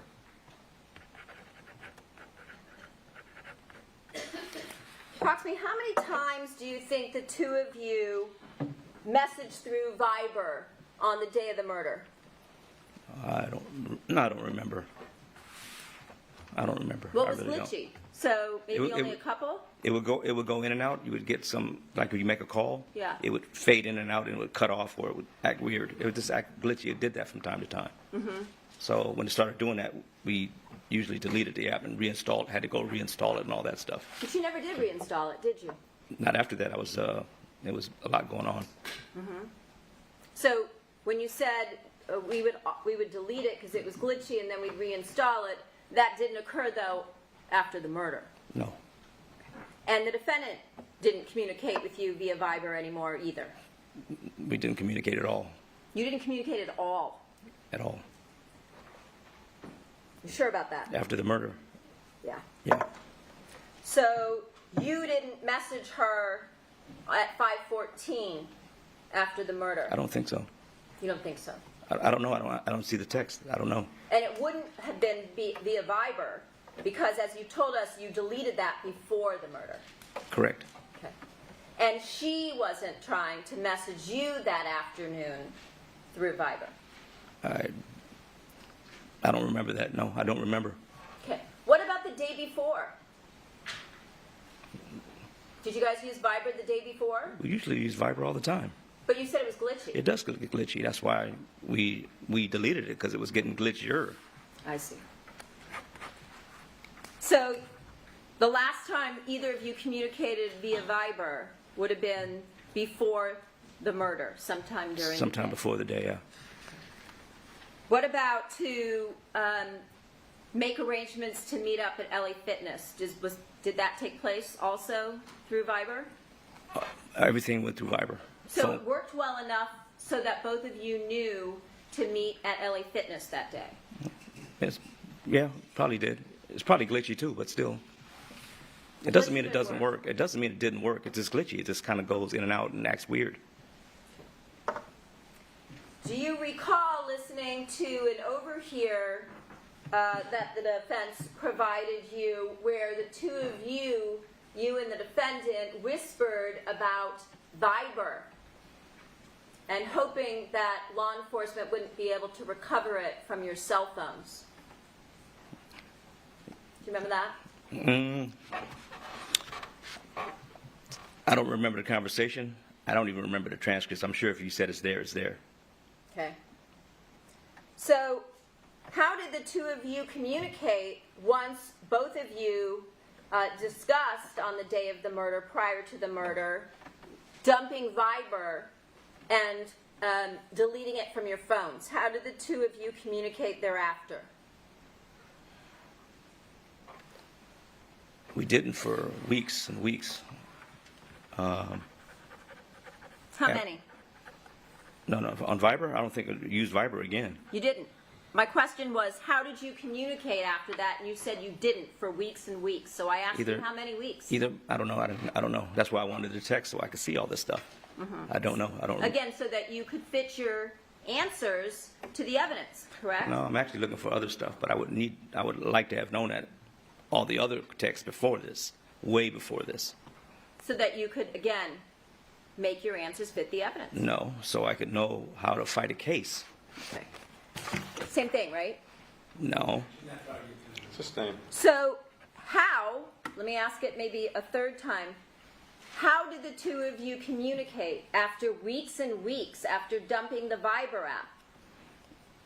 Eventually, there was some kind of text, regular text on a phone, and then I know that she used to use WhatsApp. So eventually, you started using WhatsApp because it was less glitchy. Why did you need to use WhatsApp if the defendant was now a widow and that there was no potential that her husband might find out that she was communicating with you? What is it that the two of you were trying to conceal? No one was trying to conceal anything except me. I'm the only one trying to conceal. It's just me. Mm-hmm. So why did the two of you need to communicate again through another encrypted app? Well, the other part of this is she still didn't want her family to know that she had an affair. Mm-hmm. So that was important also. So it was still not trying to be holding hands or none of that. It was a little bit too early. Okay. So again, why would you need to use an encrypted app if the only thing you were really covering up was a love affair? Shouldn't that have an answer? It's overruled. Because that was it. It was trying to cover a side of a love affair. That was it. Okay. So it isn't that the two of you were trying to conceal the fact that you conspired to kill her husband? Because there was no conspiracy on her side. I see. Okay. And so Comments are not appropriate. They are not. then you began using WhatsApp. When do you think you began using that encrypted app? 8 years ago. I don't know. Estimate. Estimates is, I don't want, estimate, I don't know. I really don't. You don't know. Probably, I mean, I had been using WhatsApp anyway. Really? I think so, way Do you know before what that. date you installed it on your phone? I don't know. I have no paperwork. I don't have all that information in front of me. Never have. But you're telling us that you had been using it anyway, so you probably had it at the same time as the Viber app. Probably. Okay.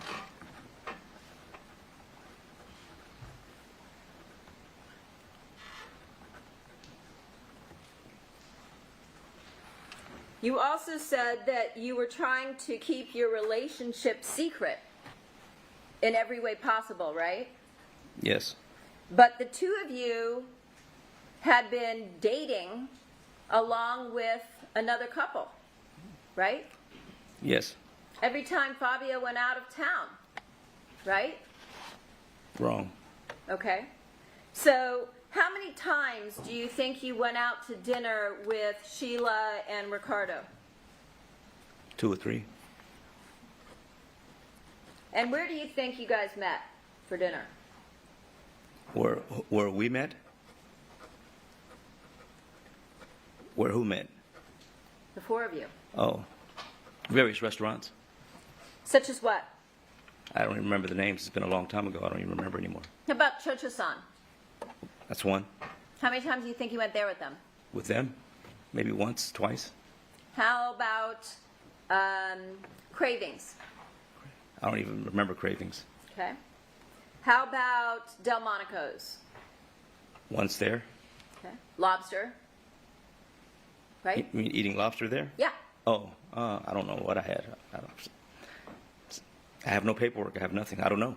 I can't remember that far. Okay. So if you were going out with Ricardo and Sheila, you obviously weren't keeping the relationship secret, correct? Well, not 100%. I kind of trusted them. Okay.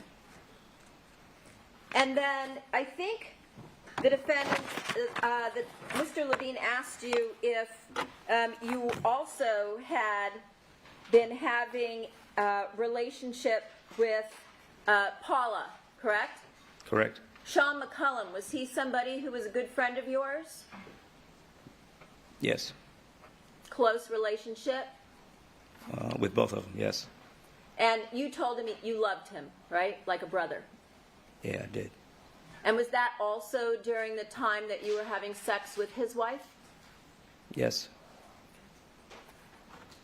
So that was a lie also, right? What was the lie again? Your whole relationship With who? with Sean McCullum. I still love him, and I still love him. Doesn't matter. I try to keep it together for him. You tried to keep his marriage together for I him? tried. By having sex with his wife. I tried. And then you said Paula was someone who wouldn't go away. Is that right? Yes, Isn't it true that you repeatedly called her from jail? I did.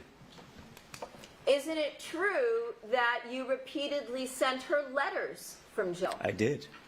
Isn't it true that you asked her on numerous occasions to come visit you? I did.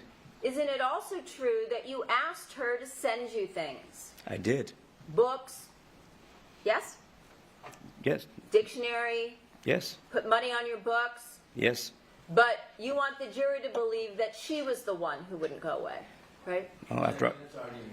As formed, it's argumentative. So answer that.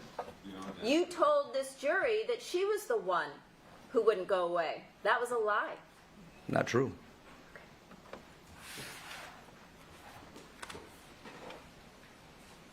Eventually, when you continued calling and writing her, she told you she didn't want to speak to you anymore. That is also Correct? true.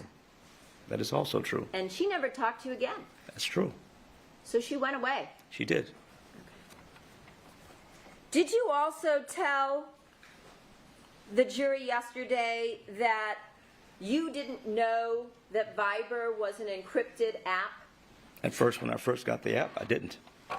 but eventually you knew it was? Eventually, yes. Same thing with WhatsApp? I found out later it was encrypted also.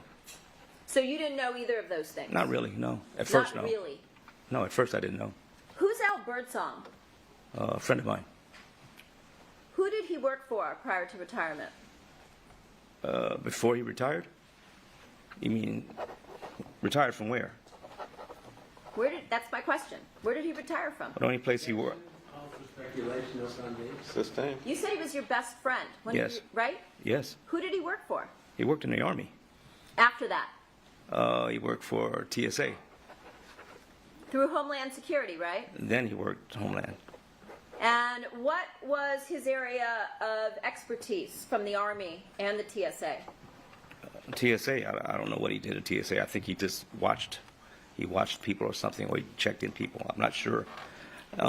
Wasn't his specialty intel, data analysis, communications devices, encrypted applications, things of that nature? That was his, I think that was his Homeland job, but not TSA.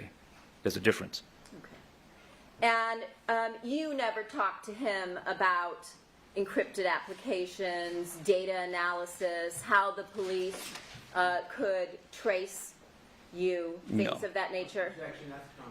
It's overruled. You didn't talk to him about any of that. No. So if he told that to law enforcement, he would be mistaken. I don't know what he It's would not. say. It's overruled. Say the question one more time. Sure. If he told law enforcement that, then he would be mistaken.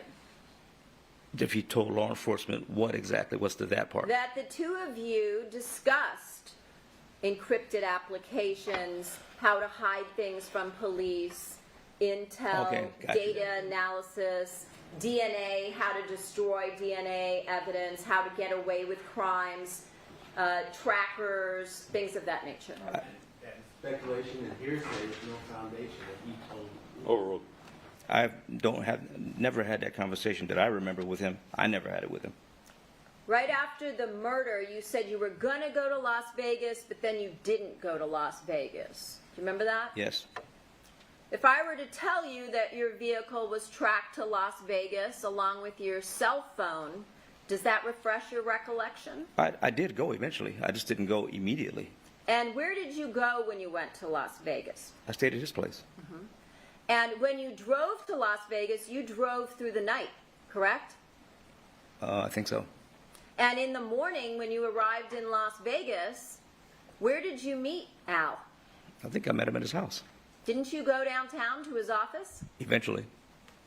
Isn't that where you met him that morning when you came in? I went to his office, but it wasn't that morning. Did you tell Al that you fucked up when you committed this murder? No. Did you tell Al you fucked up because you cut your finger and that the only thing you could find was vinegar, no bleach, to clean up DNA at the crime scene. No, You didn't have that conversation with him. I don't remember that conversation. I think you also were asked by Mr. Levine if you and Al and Monica had sex, and you said you don't know. I didn't, no. You didn't what? I didn't have sex no. The two of you didn't engage in three-way sex? No. Didn't Al Birdsong come to Los Angeles in 2016? Probably came a couple of times. And you brought him to LA Fitness, Yes, took him out with a bunch of your friends from LA Fitness, yes, did the same thing with Chris Austin. yes. And when you and Chris Austin would go to Las Vegas and stay with Al, did you guys call those family meetings? Sometimes, yeah, we call them that. And when you introduced Al to your friends at LA Fitness, you also introduced them to the defendant, right? If she was there. Correct? If she was there, yes. Do you remember him staying at a hotel in Hollywood? He stayed in a hotel. I don't know if it was Hollywood or not. I can't remember. It was somewhere downtown. Do you remember going out with him and the defendant to play pool? I do remember that. And then did the three of you go back to his hotel room and have sex? No, we went back to the hotel room to relax and watch some TV. The three of you did not have sex. No, not the three of us, no. And what about in Las Vegas? When you went to Las Vegas with the defendant after you murdered her husband, did you guys again hang out with Al? Yes. And you guys were staying at the Aria, right? I believe that was it. Okay. And who paid for the room at the Aria? I think she paid for it. Okay. And when you stayed at the Aria, you and Al hung out with Monica in a cabana, right? Yes. And at some point in time, did you and Monica and Al have sex in a room at the Aria as well? Not us three, no. No. Not So us three, again, no. if Mr. Birdsong remembers that, he would again be mistaken. Objection calls for speculation, argumentative. Overruled. Say that one more time. I think I was pretty clear. Objection, Your Honor. That's argumentative. You can just repeat the question, please. All right, I have to. Did you and Al Birdsong and Monica have sex for the second time in Las Vegas at the Aria? Objection assumes facts, not an evidence there was the first time. It's overruled. I was about to say that. Yeah, there was no first time, and no. Okay. Did you have watched while Monica engaged in sex with other men while the two of you were in Las Vegas? Well, no, not Las. No. No. Okay.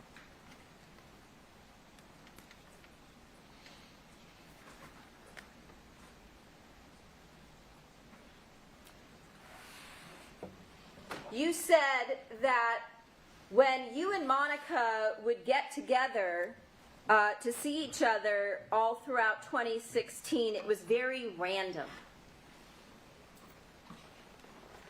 Oh, Correct? it's a question? Yes. And that was dependent on when she was free, Yes. correct? Which would be every day when Fabio went to work, correct? I don't know. I don't know a schedule like that. Well, did you see her almost every day? Nope, Okay. I didn't. And how often would you say she came over to your apartment? Anywhere from twice a week, 3 times a week, to not coming at all.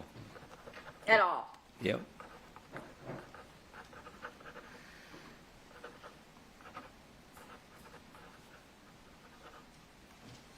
Sure.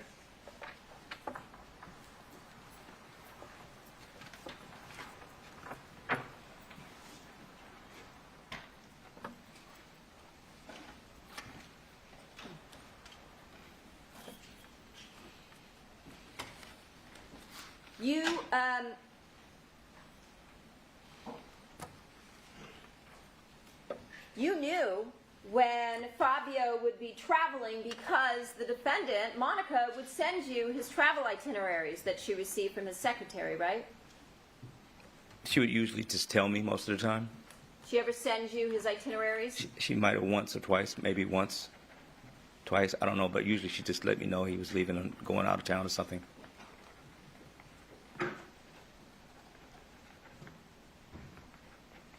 So you're saying only once or twice? That I remember. That I remember. That I remember. So it could be more. Or once or twice. Could it be numerous times? Could be anything. I don't remember. Could be anything. Could be once or twice that I remember. The rest I don't remember. Okay. So basically what you're telling the jury is you don't remember her sending you Fabio's itineraries when he would travel more than once or twice. Overruled.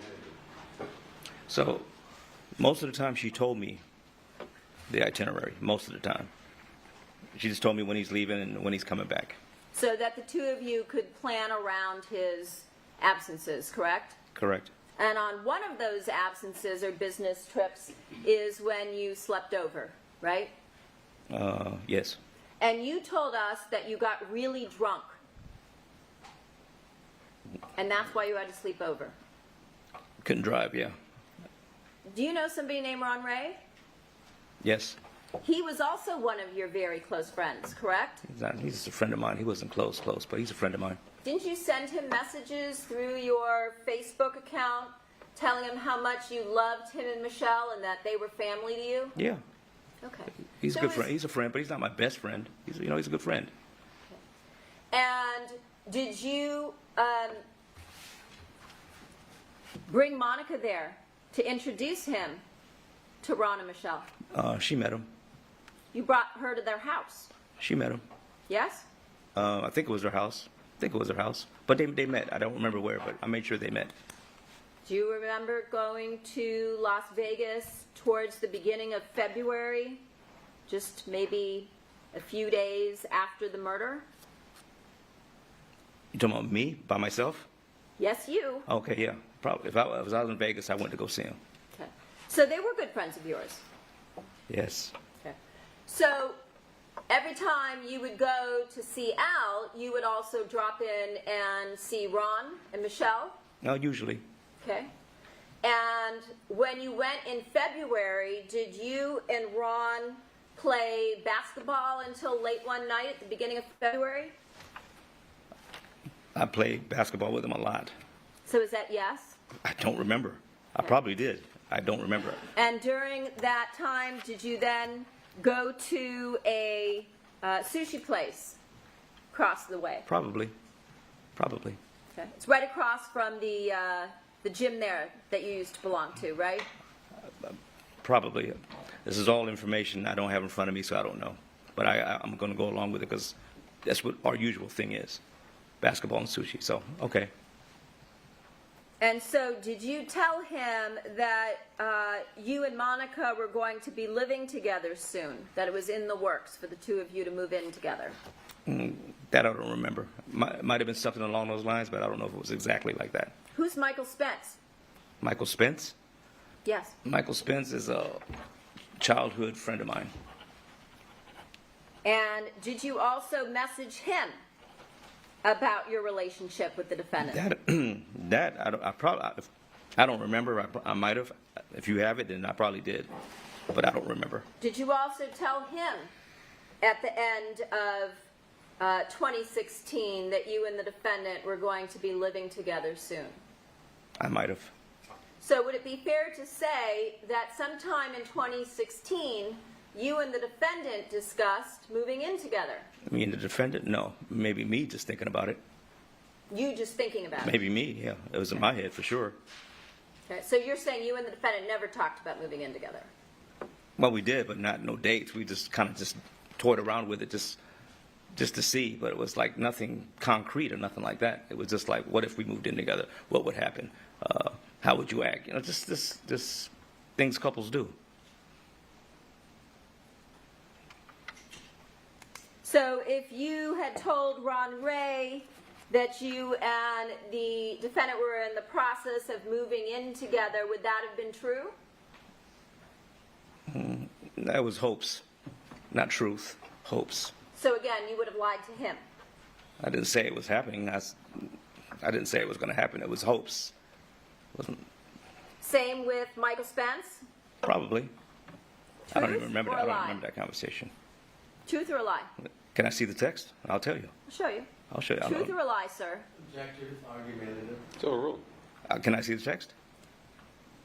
Can you answer the question? Because I need to see what happened beforehand, what the conversation was beforehand. Because you're taking it out of you like to know context. what the evidence is beforehand so that you can fit, again, your answer to the evidence. Correct? This I won't allow. Correct? No, you're incorrect on that. So then we don't need to see the text. Why don't you just answer the question? Because I need to see the conversation beforehand, so I know how it, so I can answer So you you know properly. how to answer.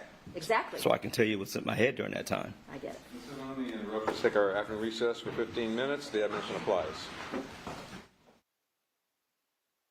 Present, all counsel present, jury and alternates are present. Mr. Baker is under oath. Mr. Silverman, you may continue. Thank you. When did you download WhatsApp relative to the date of the murder? We talked about that you deleted Viber on the day of the murder, before the murder. But when did you download WhatsApp onto your phone? I believe I already had it, but I'm not sure. So let's say you didn't have it. Then when do you think you downloaded?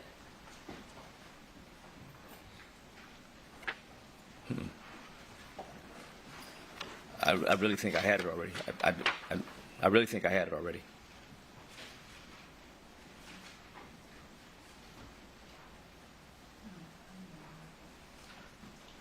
Could it have been the night of the murder at about 11:40? I guess. I don't know. I really don't know.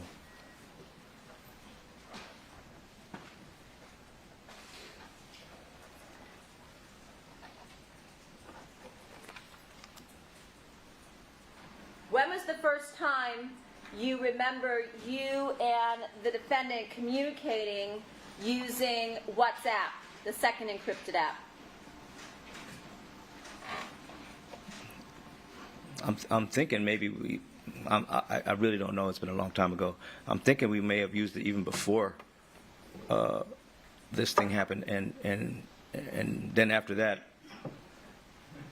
weeks later is when I contacted her. But I don't know if I used WhatsApp to do it. I'm not sure. Let's say I told you that you guys did not ever use WhatsApp until after the murder. Okay. All right. Does that help you? Not really. Honestly, I really don't know. It's been too long ago.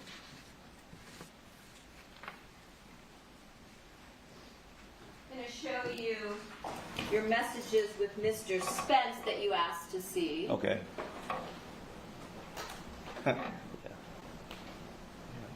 Remember this? Sounds like my verbiage. From your phone, Yep. right? You From my see phone. Rob Baker, Yeah. November 3rd of 2016. Okay. You're messaging him about the defendant, right? Yeah. Do you want to list her by name by chance? Bless you.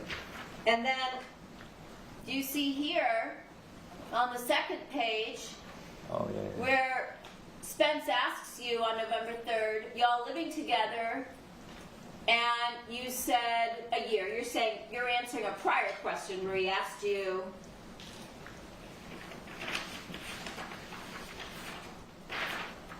at the bottom of page 1, how long you've been together. Gotcha. This is November, again, of 2016. Okay. You said a year, and then you said probably start living together in about 3 months. So you gave a very specific timeline, right? Yeah. Remember that? Yeah, I see it. And this would be before the murder of Fabio, right? Yes, it's according to the date. But you're already telling Spence that you're going to be living together the beginning of February, Yeah. right? Yeah. And you talk about her daughters that are going to be going to school, right? Yeah. And then after that, you're going to be sort of free and clear, Yeah. right? Yeah. I see it.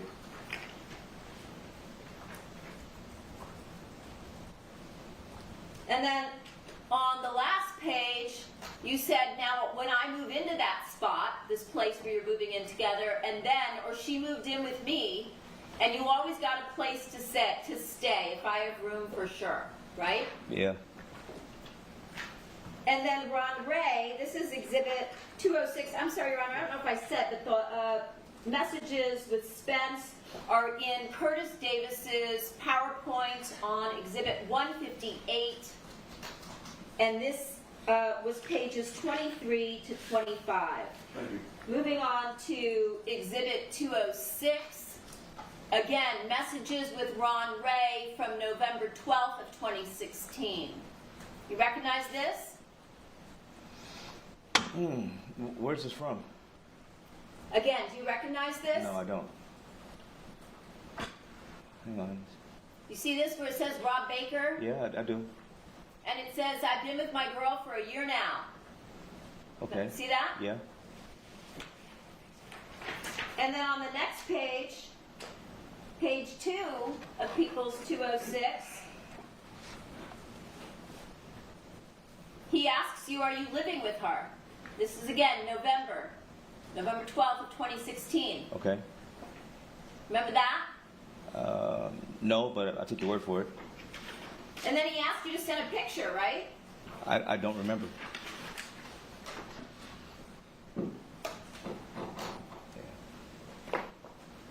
Pic. You see that? Yeah, I do. I think what he meant is send me a pic, but he said she me a pic, and then you send this. Right? Yeah, That's at LA Fitness. it is. Okay. And then on the next page, in response to Ron's question, not living with her. Not yet. Right? Yes.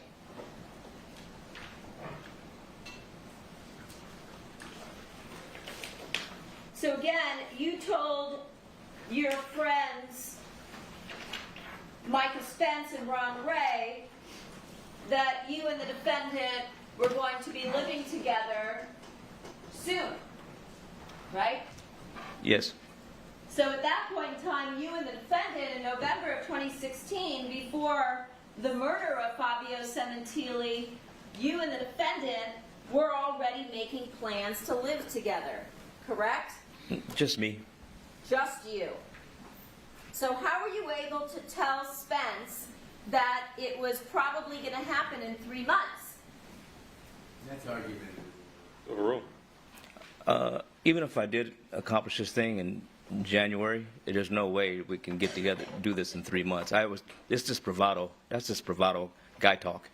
That's all that was.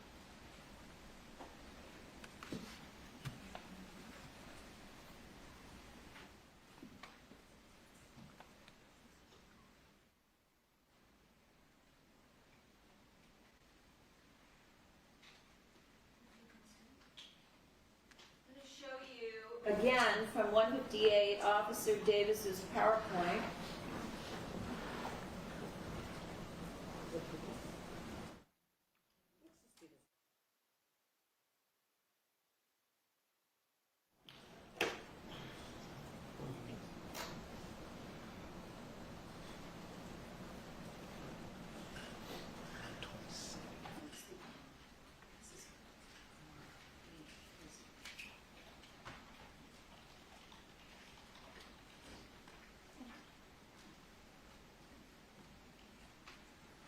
You recognize this number down here, 21326? Okay. And you had a few different Samsungs, right? Yes. You had an S4, What is that? a Samsung Yeah. S4, Okay. yes? Yeah, I think so. You had a Samsung S6. Yes. You had a Samsung S8. Yes. And Al Birdsong gave you one of his Samsungs, Right. correct? Yes. That you had in your phone as Al. right? Okay. That you took and used, right? Okay, yes. That's a 702 number. I believe it ends in 2325. I don't remember the number, but I remember the phone. I remember it. So does that sound like the number to you? Yes. It's this thing. Looking at this document here, which is page 61 of Officer Davis's PowerPoint, do you see what's shown here? It says WhatsApp registration after murder. Yeah, you see that? I do. See the date? 23rd. Yeah, you're a military guy. What time is that? It's 11:40. 11:40 in the night. On the 20. Oh, yeah, I see it. I see it. So that's the night of the murder, 11:40 at night. You're registered for WhatsApp. I do. I remember. Yeah. I see that. I didn't even know that.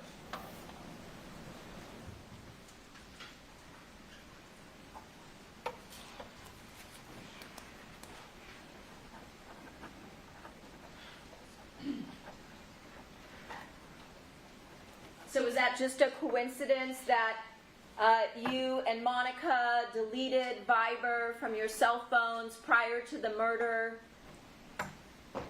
or on January 23rd, and then that night, 11:40, you registered for WhatsApp?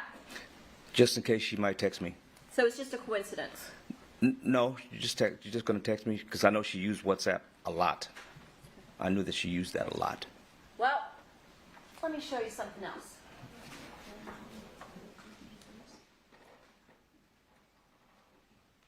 What if I were to tell you that Monica didn't register for WhatsApp until January 27th? I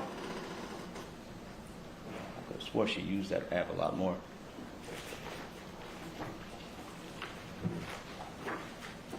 Long time ago. I don't remember. I'm telling you, I don't remember. But I know she used it an awful lot, WhatsApp, because she was telling me about using it from Canada with her family.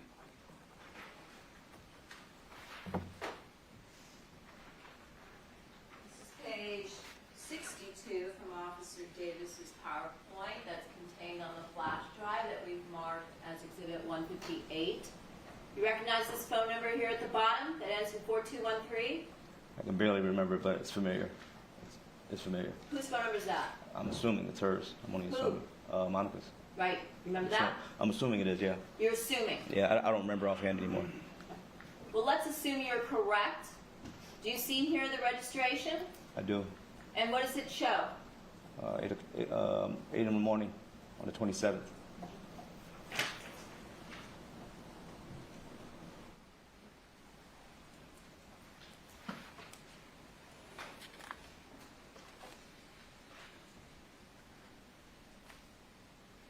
Now, you told Mr. Levine yesterday that you and Monica talked about her getting a divorce. Remember that? Yes. And you said you could tell she wouldn't. Yeah, it's just my everything that I read says it wasn't going to happen. Because you have really good instincts, right? It's this thing. You told us you're really smart, right? Most of the time. And so you had conversations with her about it. We had a few. Okay. And you could tell, based on your intuition or whatever you want to call it, that she wasn't going to get a divorce. That was my feeling. Okay. And you also talked about her family and why she couldn't get a divorce, right? You mean we or me? The two of you. We touched upon it, yeah. And you talked about the fact that her family loved Fabio, right? Yep. And that her family would never accept you. That she did say. Okay. And that you had been introduced to her mother, right? Yes. And you had been introduced to her sister. Yes.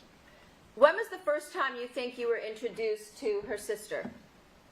I believe it was on a racquetball court, LA Fitness. When? I don't know the dates. Do you remember today, this morning, when Mr. Levine asked you if something happened during the holidays of 2016 that led you to make a final determination that you were going to murder Fabio Sementilli. Yes. Do you remember saying that it was cemented in your head at that point in time that you were alone for several weeks during the holidays and into the new year? Oh, I was without her, yes. And so you didn't see her at all for several weeks. And that upset you. Long story short, yes. Sporadics. Would it be correct that because there were so many weeks during that holiday season that you didn't see Monica and that upset you, that you decided that you had had enough, that you wanted her for yourself? That and a little bit more. What else? Well, I kind of like wasn't. I always worried about him a little bit because I just didn't want him showing up at my door one day because I heard he was kind of possessive. So that was a second reason. That may be an issue. And he was a kind of a connected guy, and well known and well liked. Mm-hmm. I just didn't want him showing up one day at and who knows. So that was another issue that I had. Well, he had never been convicted of any kind of crimes, No, right? No, not that I know of, no. I mean, we're talking about a guy, I'm sure Monica told you, that was beloved by everyone that met him. I didn't know too much about him. Really? No, I really didn't know that much Didn't you about him. tell law enforcement when you were arrested on this case, Detective Gable, Detective Tellis, that Fabio was a famous guy and you wouldn't have done anything to get in the way of that? That was after this happened. I found out how famous he was after it happened. I didn't I know see. beforehand. So before... Your Honor, objection to comment. Comment I see? Overruled. During the entire year that you and Monica were engaged in this very, can I use the word obsessive? Would that be a fair word? No. No? No. So, would it be true that the two of you would regularly send pictures of each other Yeah. to one another? Yeah. Okay. Used, as we talked about, an encrypted app where you communicated, as you're aware, thousands and thousands of times back and forth? I don't know about the count. Really? Count. Do you remember in Van Nuys, when you were initially arrested on this case, appearing in court on a couple of occasions in Van Nuys before you were indicted and the case was sent downtown? I remember being in Van Nuys many times because of this case. Okay. And do you remember Mr. Levine in any of those overhears that were played for you, where you and Monica talked about the number of communications between the two of you with respect to what are referred to as overt acts in the charging document in this case regarding the conspiracy count? I have no idea what you're talking about. I'm going to show you what's been marked as People's 255, page 2, Cyrase chart, showing the communications between October of 2015 and June 14th, the day of the arrest. 16,462 communications between you and the defendant. Wow, I didn't know that. Yeah. It's a huge number, right? Yeah. Okay. You sent her over 11,000 text messages. See that? Yeah, I do. The defendant sent you 4,800 messages. See that? Yes. Called you 400 times. See that? I do. See the total of messages between the two of you? Yeah, I do. Almost 16,000 messages and 577 calls. Yeah, that's a large number. So would it be safe to say when I use the word obsessive that that would be a fair characterization? I guess to the normal person it would, but to me it felt normal, felt good. So you're saying that you were worried about Fabio because he was possessive. That's what you thought, right? Yeah. And you wanted Monica to yourself, so you murdered her husband. Yeah, it sounds crazy, but yeah. Okay. And yet, based on what we're looking at here, you also knew that even if you killed Fabio, she still was going to have 2 kids, right? True. Were you planning on getting rid of them as well? No. So you knew then that her time would still, to some degree, be taken up with her kids, right? Yes, yes. So that wouldn't solve your problem, right? It would solve the problem because it was a little more to it. Well, she told you that her family was never going to accept you, right? True that, very true. Yet, when you asked her to marry you, she said yes, right? Yes. Family be damned, right? Yeah. And didn't you tell your cellmate when you were arrested, as well as Paula McCullum, that you got to see the defendant pretty much whenever you wanted to? My cellmate. I don't Didn't remember. you say that? That it really wasn't an issue because you got to see Monica whenever you wanted. My roommate, you mean? In your cell when you were arrested on June 14th. Remember telling Monica that you knew at some point after that your cellmate was probably an undercover? Remember that? Yeah, I think so. I think so. All right, I'm just trying to make sure I'm Do you trying to remember keep up with you. telling people that you saw plenty of Monica? Yeah, yeah. And during the holidays, you said you didn't see her for several weeks, 2016 into 2017. No, I said it was sporadic. No, I think you told us that it cemented the idea to murder Fabio during the holiday season of 2016 through New Year's because she was with her family, and so you didn't get to see her at all for several weeks. Remember that? It was because she was with him for a period of time, and I didn't see her a lot. Okay. Oh, so now you just didn't see her a lot, but you did see her some then during the holidays. I don't know. It's been a long time, but I know why my head was the way it was because I didn't see her. I do know that. I just don't have a count. What if I were to tell you that her sister told the jury yesterday that she and Monica and all the kids came to LA Fitness? They saw you. In fact, they played racquetball with you. That's different. Several days in a row. That's different. Okay.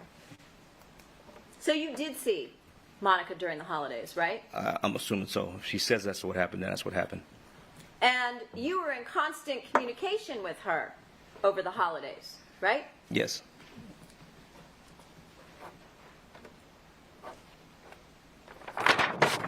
And when Monica left after you murdered Fabio to go to Toronto for the various funeral services, the cremation, the church services, during that time period while she was in Toronto, you were still in communication with her, weren't you? I believe so. In fact, during that week, February 3rd through February 6th, isn't it true that she sent you numerous photographs of herself? I don't know. So if I were to tell you that she sent you numerous photographs of herself while she was masturbating and posing naked, showing off her private parts, and that she sent these to you during that week. Does that refresh your recollection? Not really. But it wouldn't be unusual, right? For her to send pictures? Yeah. No. Even when she's burying or allegedly burying. I don't know about the dates, so I'm just going to go by your word. Yeah. So I have no idea. But that for you wouldn't have been unusual For her to send pictures, no. during that period of time. It's her sending pictures, no. Those kinds of pictures, sir. Any kind of pictures. So you don't think there's a distinction between a time when you're allegedly grieving and time when you're trying to be flirty or sexy or whatever you want to think. I'm trying to figure out the question in here somewhere. Offer an opinion irrelevant. On those bases, it's overruled. You don't think there's a difference? You don't think when someone's grieving, the last thing on their mind is sticking their finger in their vagina while they're... Argument it is. It's this thing. Did she send you photographs of her penetrating herself with her wedding ring on her finger while she was in Toronto? I don't know. I don't know. I really don't know because I'm not looking at the pictures and I'm not looking at the dates, so I can't tell you. I don't have a photographic memory like that. All right, well, let me tell you, these people all heard about that yesterday. Okay. That's argumentative. It's this thing. So if I were to tell you that that evidence was presented yesterday and this jury heard about that yesterday, we'll assume it's true for the sake of my question, okay? It's this thing. Do you think that that would have been something that you would expect was normal in your relationship with the defendant? Everybody grieves differently. Sure. Okay. Now,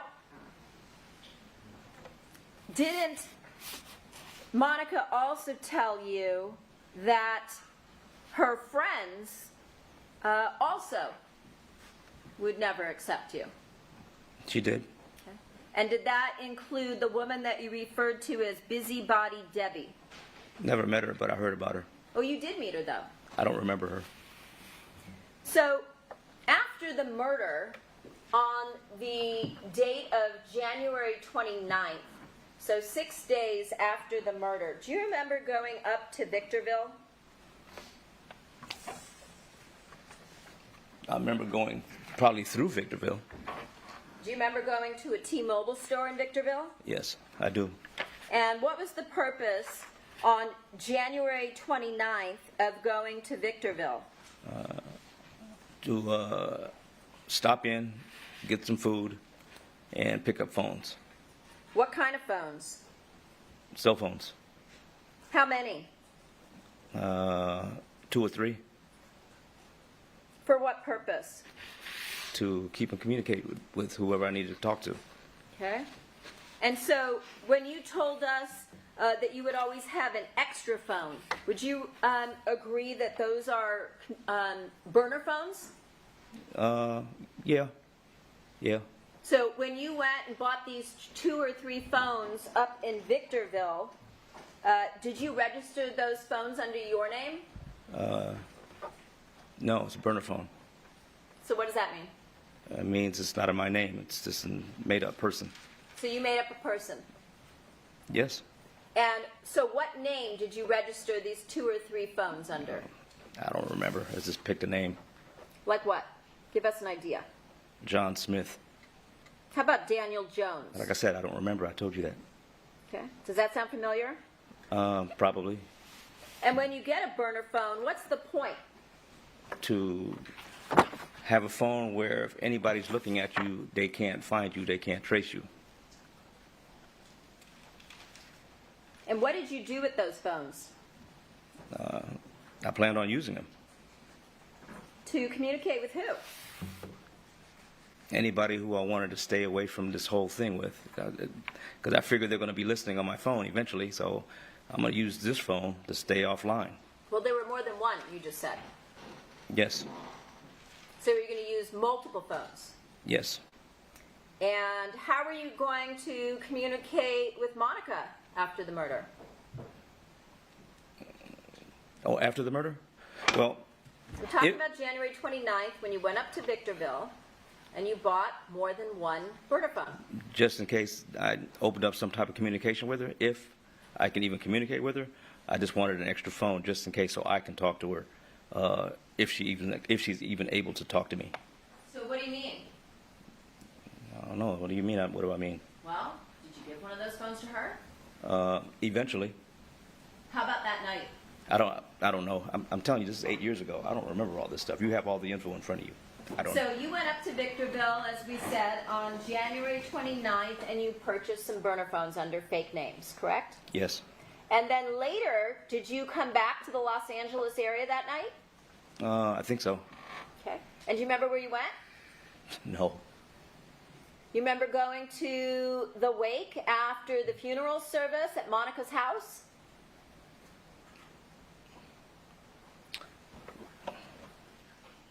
Was it that same day? I don't know. I remember going to some kind of get together for the family. And you were the only one there that wasn't family or close friends of Fabio, right? No, there was other people who came with me. Who? Well, Ricky, I said this before. Yeah, that was a different night, sir. Really? I don't remember going to that house that day. I only went there once. Okay. You remember going one evening after racquetball, coming to the gym, saying that you weren't working there anymore, and then you and Matt were going over and you tried to get Sheila and Ricky to go with you over to the house? That's the same day. Yeah, what if I told you it wasn't? That means my memory. Sustained. That means my memory is really gone, because I really thought it was the same day. Okay. So the night that you came back from Victorville, do you remember going to the memorial get-together at the Sementilli home? That's the same day, right? That's the one I'm thinking was. It's got to be the same day. Okay, let's say it wasn't. Do you remember going to the memorial at the Sementilli home? I remember going to something where there was a gathering of the family. Family, I remember that. friends of Fabio? Yes. And you weren't either? Say that one more time. You were not either. Sustained. You weren't friends with Fabio? Oh, no. You weren't family? No. Okay. And that night, did Monica's mom tell you you should leave? She did after a while, but I wasn't alone on that. Showing you People's 46.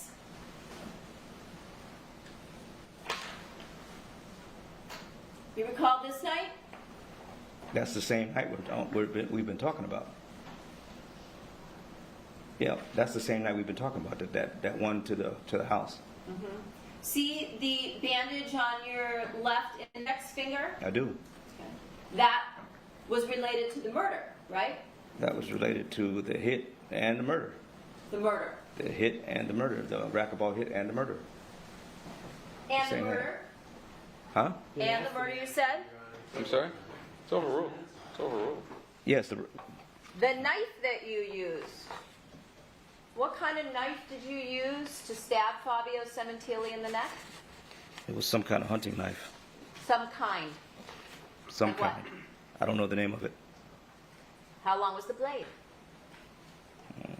Maybe 8 inches, maybe. An 8-inch blade, bless you. Yes? I'm guessing. I didn't measure it. Well, you were in the military. You can approximate, right? You know the difference between various types of knives, right? Sometimes. It's overruled and all. I didn't measure it, so I don't know. But it was kind of a big knife. Okay. Big knife. Kind of, yeah. Folding knife? No. Fixed blade. Yes. Hilt? Yes. If there was a hilt, you wouldn't have cut yourself, right? Objection calls for confusion, speculation. It's overruled. What's the point of that, having a hilt on a knife? For me? Yeah.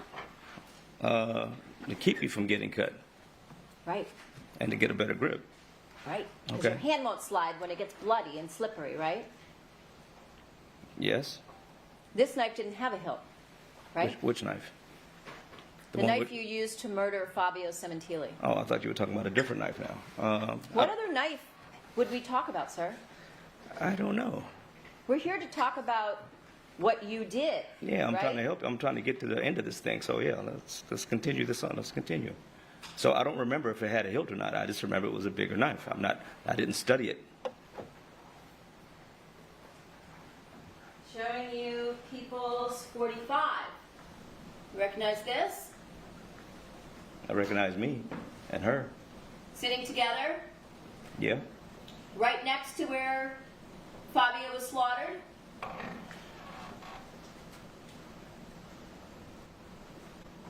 Okay, I'm listening. Is that right? I see myself and Monica. Is that the same area? It's this patio. It's the same patio. Is it actually sitting right next to where you slaughtered Fabio Sementilli? Where I killed him, yes.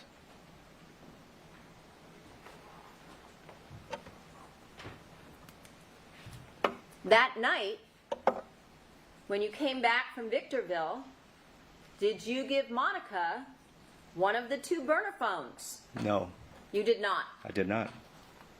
Okay. When did you see her next after January 29th? It was later, way later. How much later? I don't remember. Maybe 2 weeks, 3 weeks, 2 weeks. I don't know. It was some time. Weeks. I'm guessing. It felt like weeks. Felt like weeks.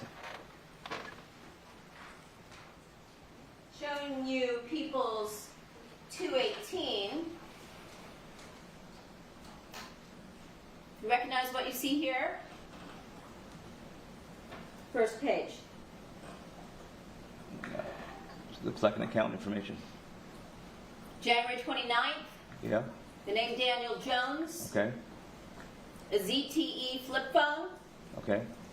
You remember purchasing a ZTE flip phone as one of the burner phones? It's a flip phone. I don't remember this model. I'm sorry? I said it was a flip phone. I don't remember the model.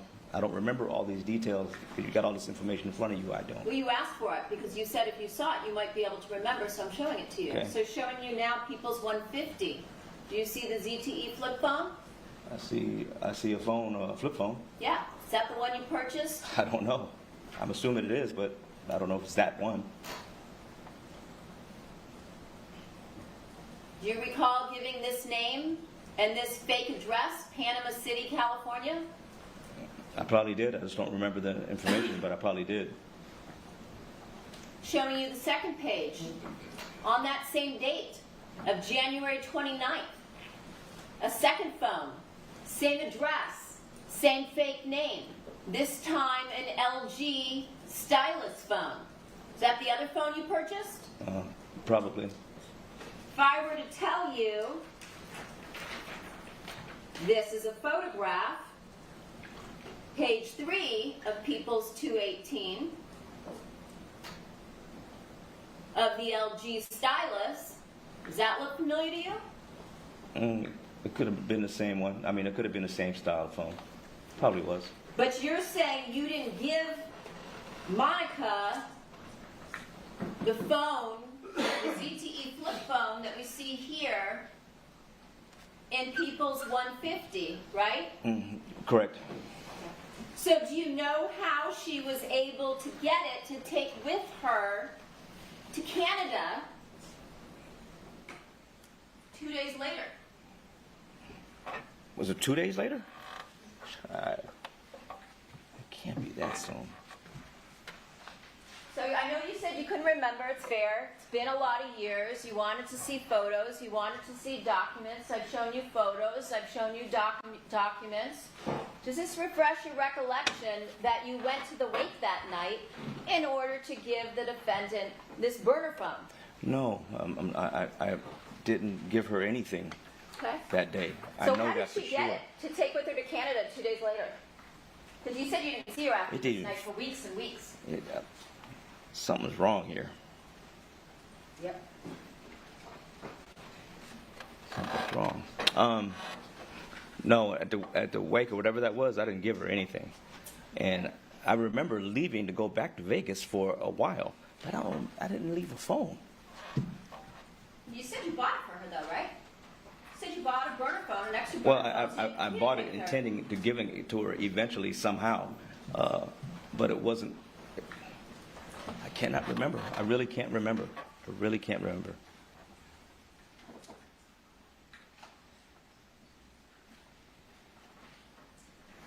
I really can't remember. Okay.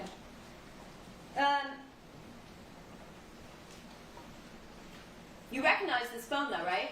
I reckon, I know I got a phone. I don't know if it's that phone or not, but I know I did get a phone.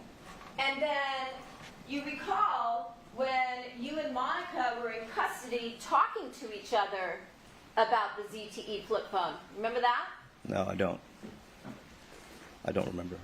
You don't remember talking and trying to get your story straight as to her saying that she happened to find this phone in her garage I don't remember. just before she went to Toronto in June of 2017, which would have been, There's a question in there somewhere. I'm just waiting for it. I'm counting in my head and I'm bad at math.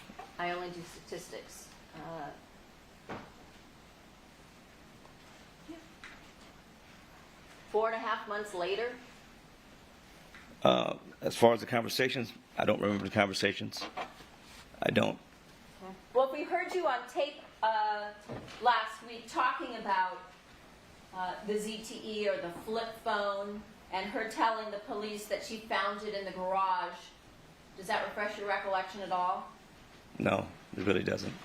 All right. Council, let me interrupt you. We'll take our adjournment this time for the weekend. So next meeting session Monday at 9 a.m. The admonition applies as always. Today's Pie Day. Whether it's banana, chocolate, or sausage and pepperoni. Have a good Pie Day.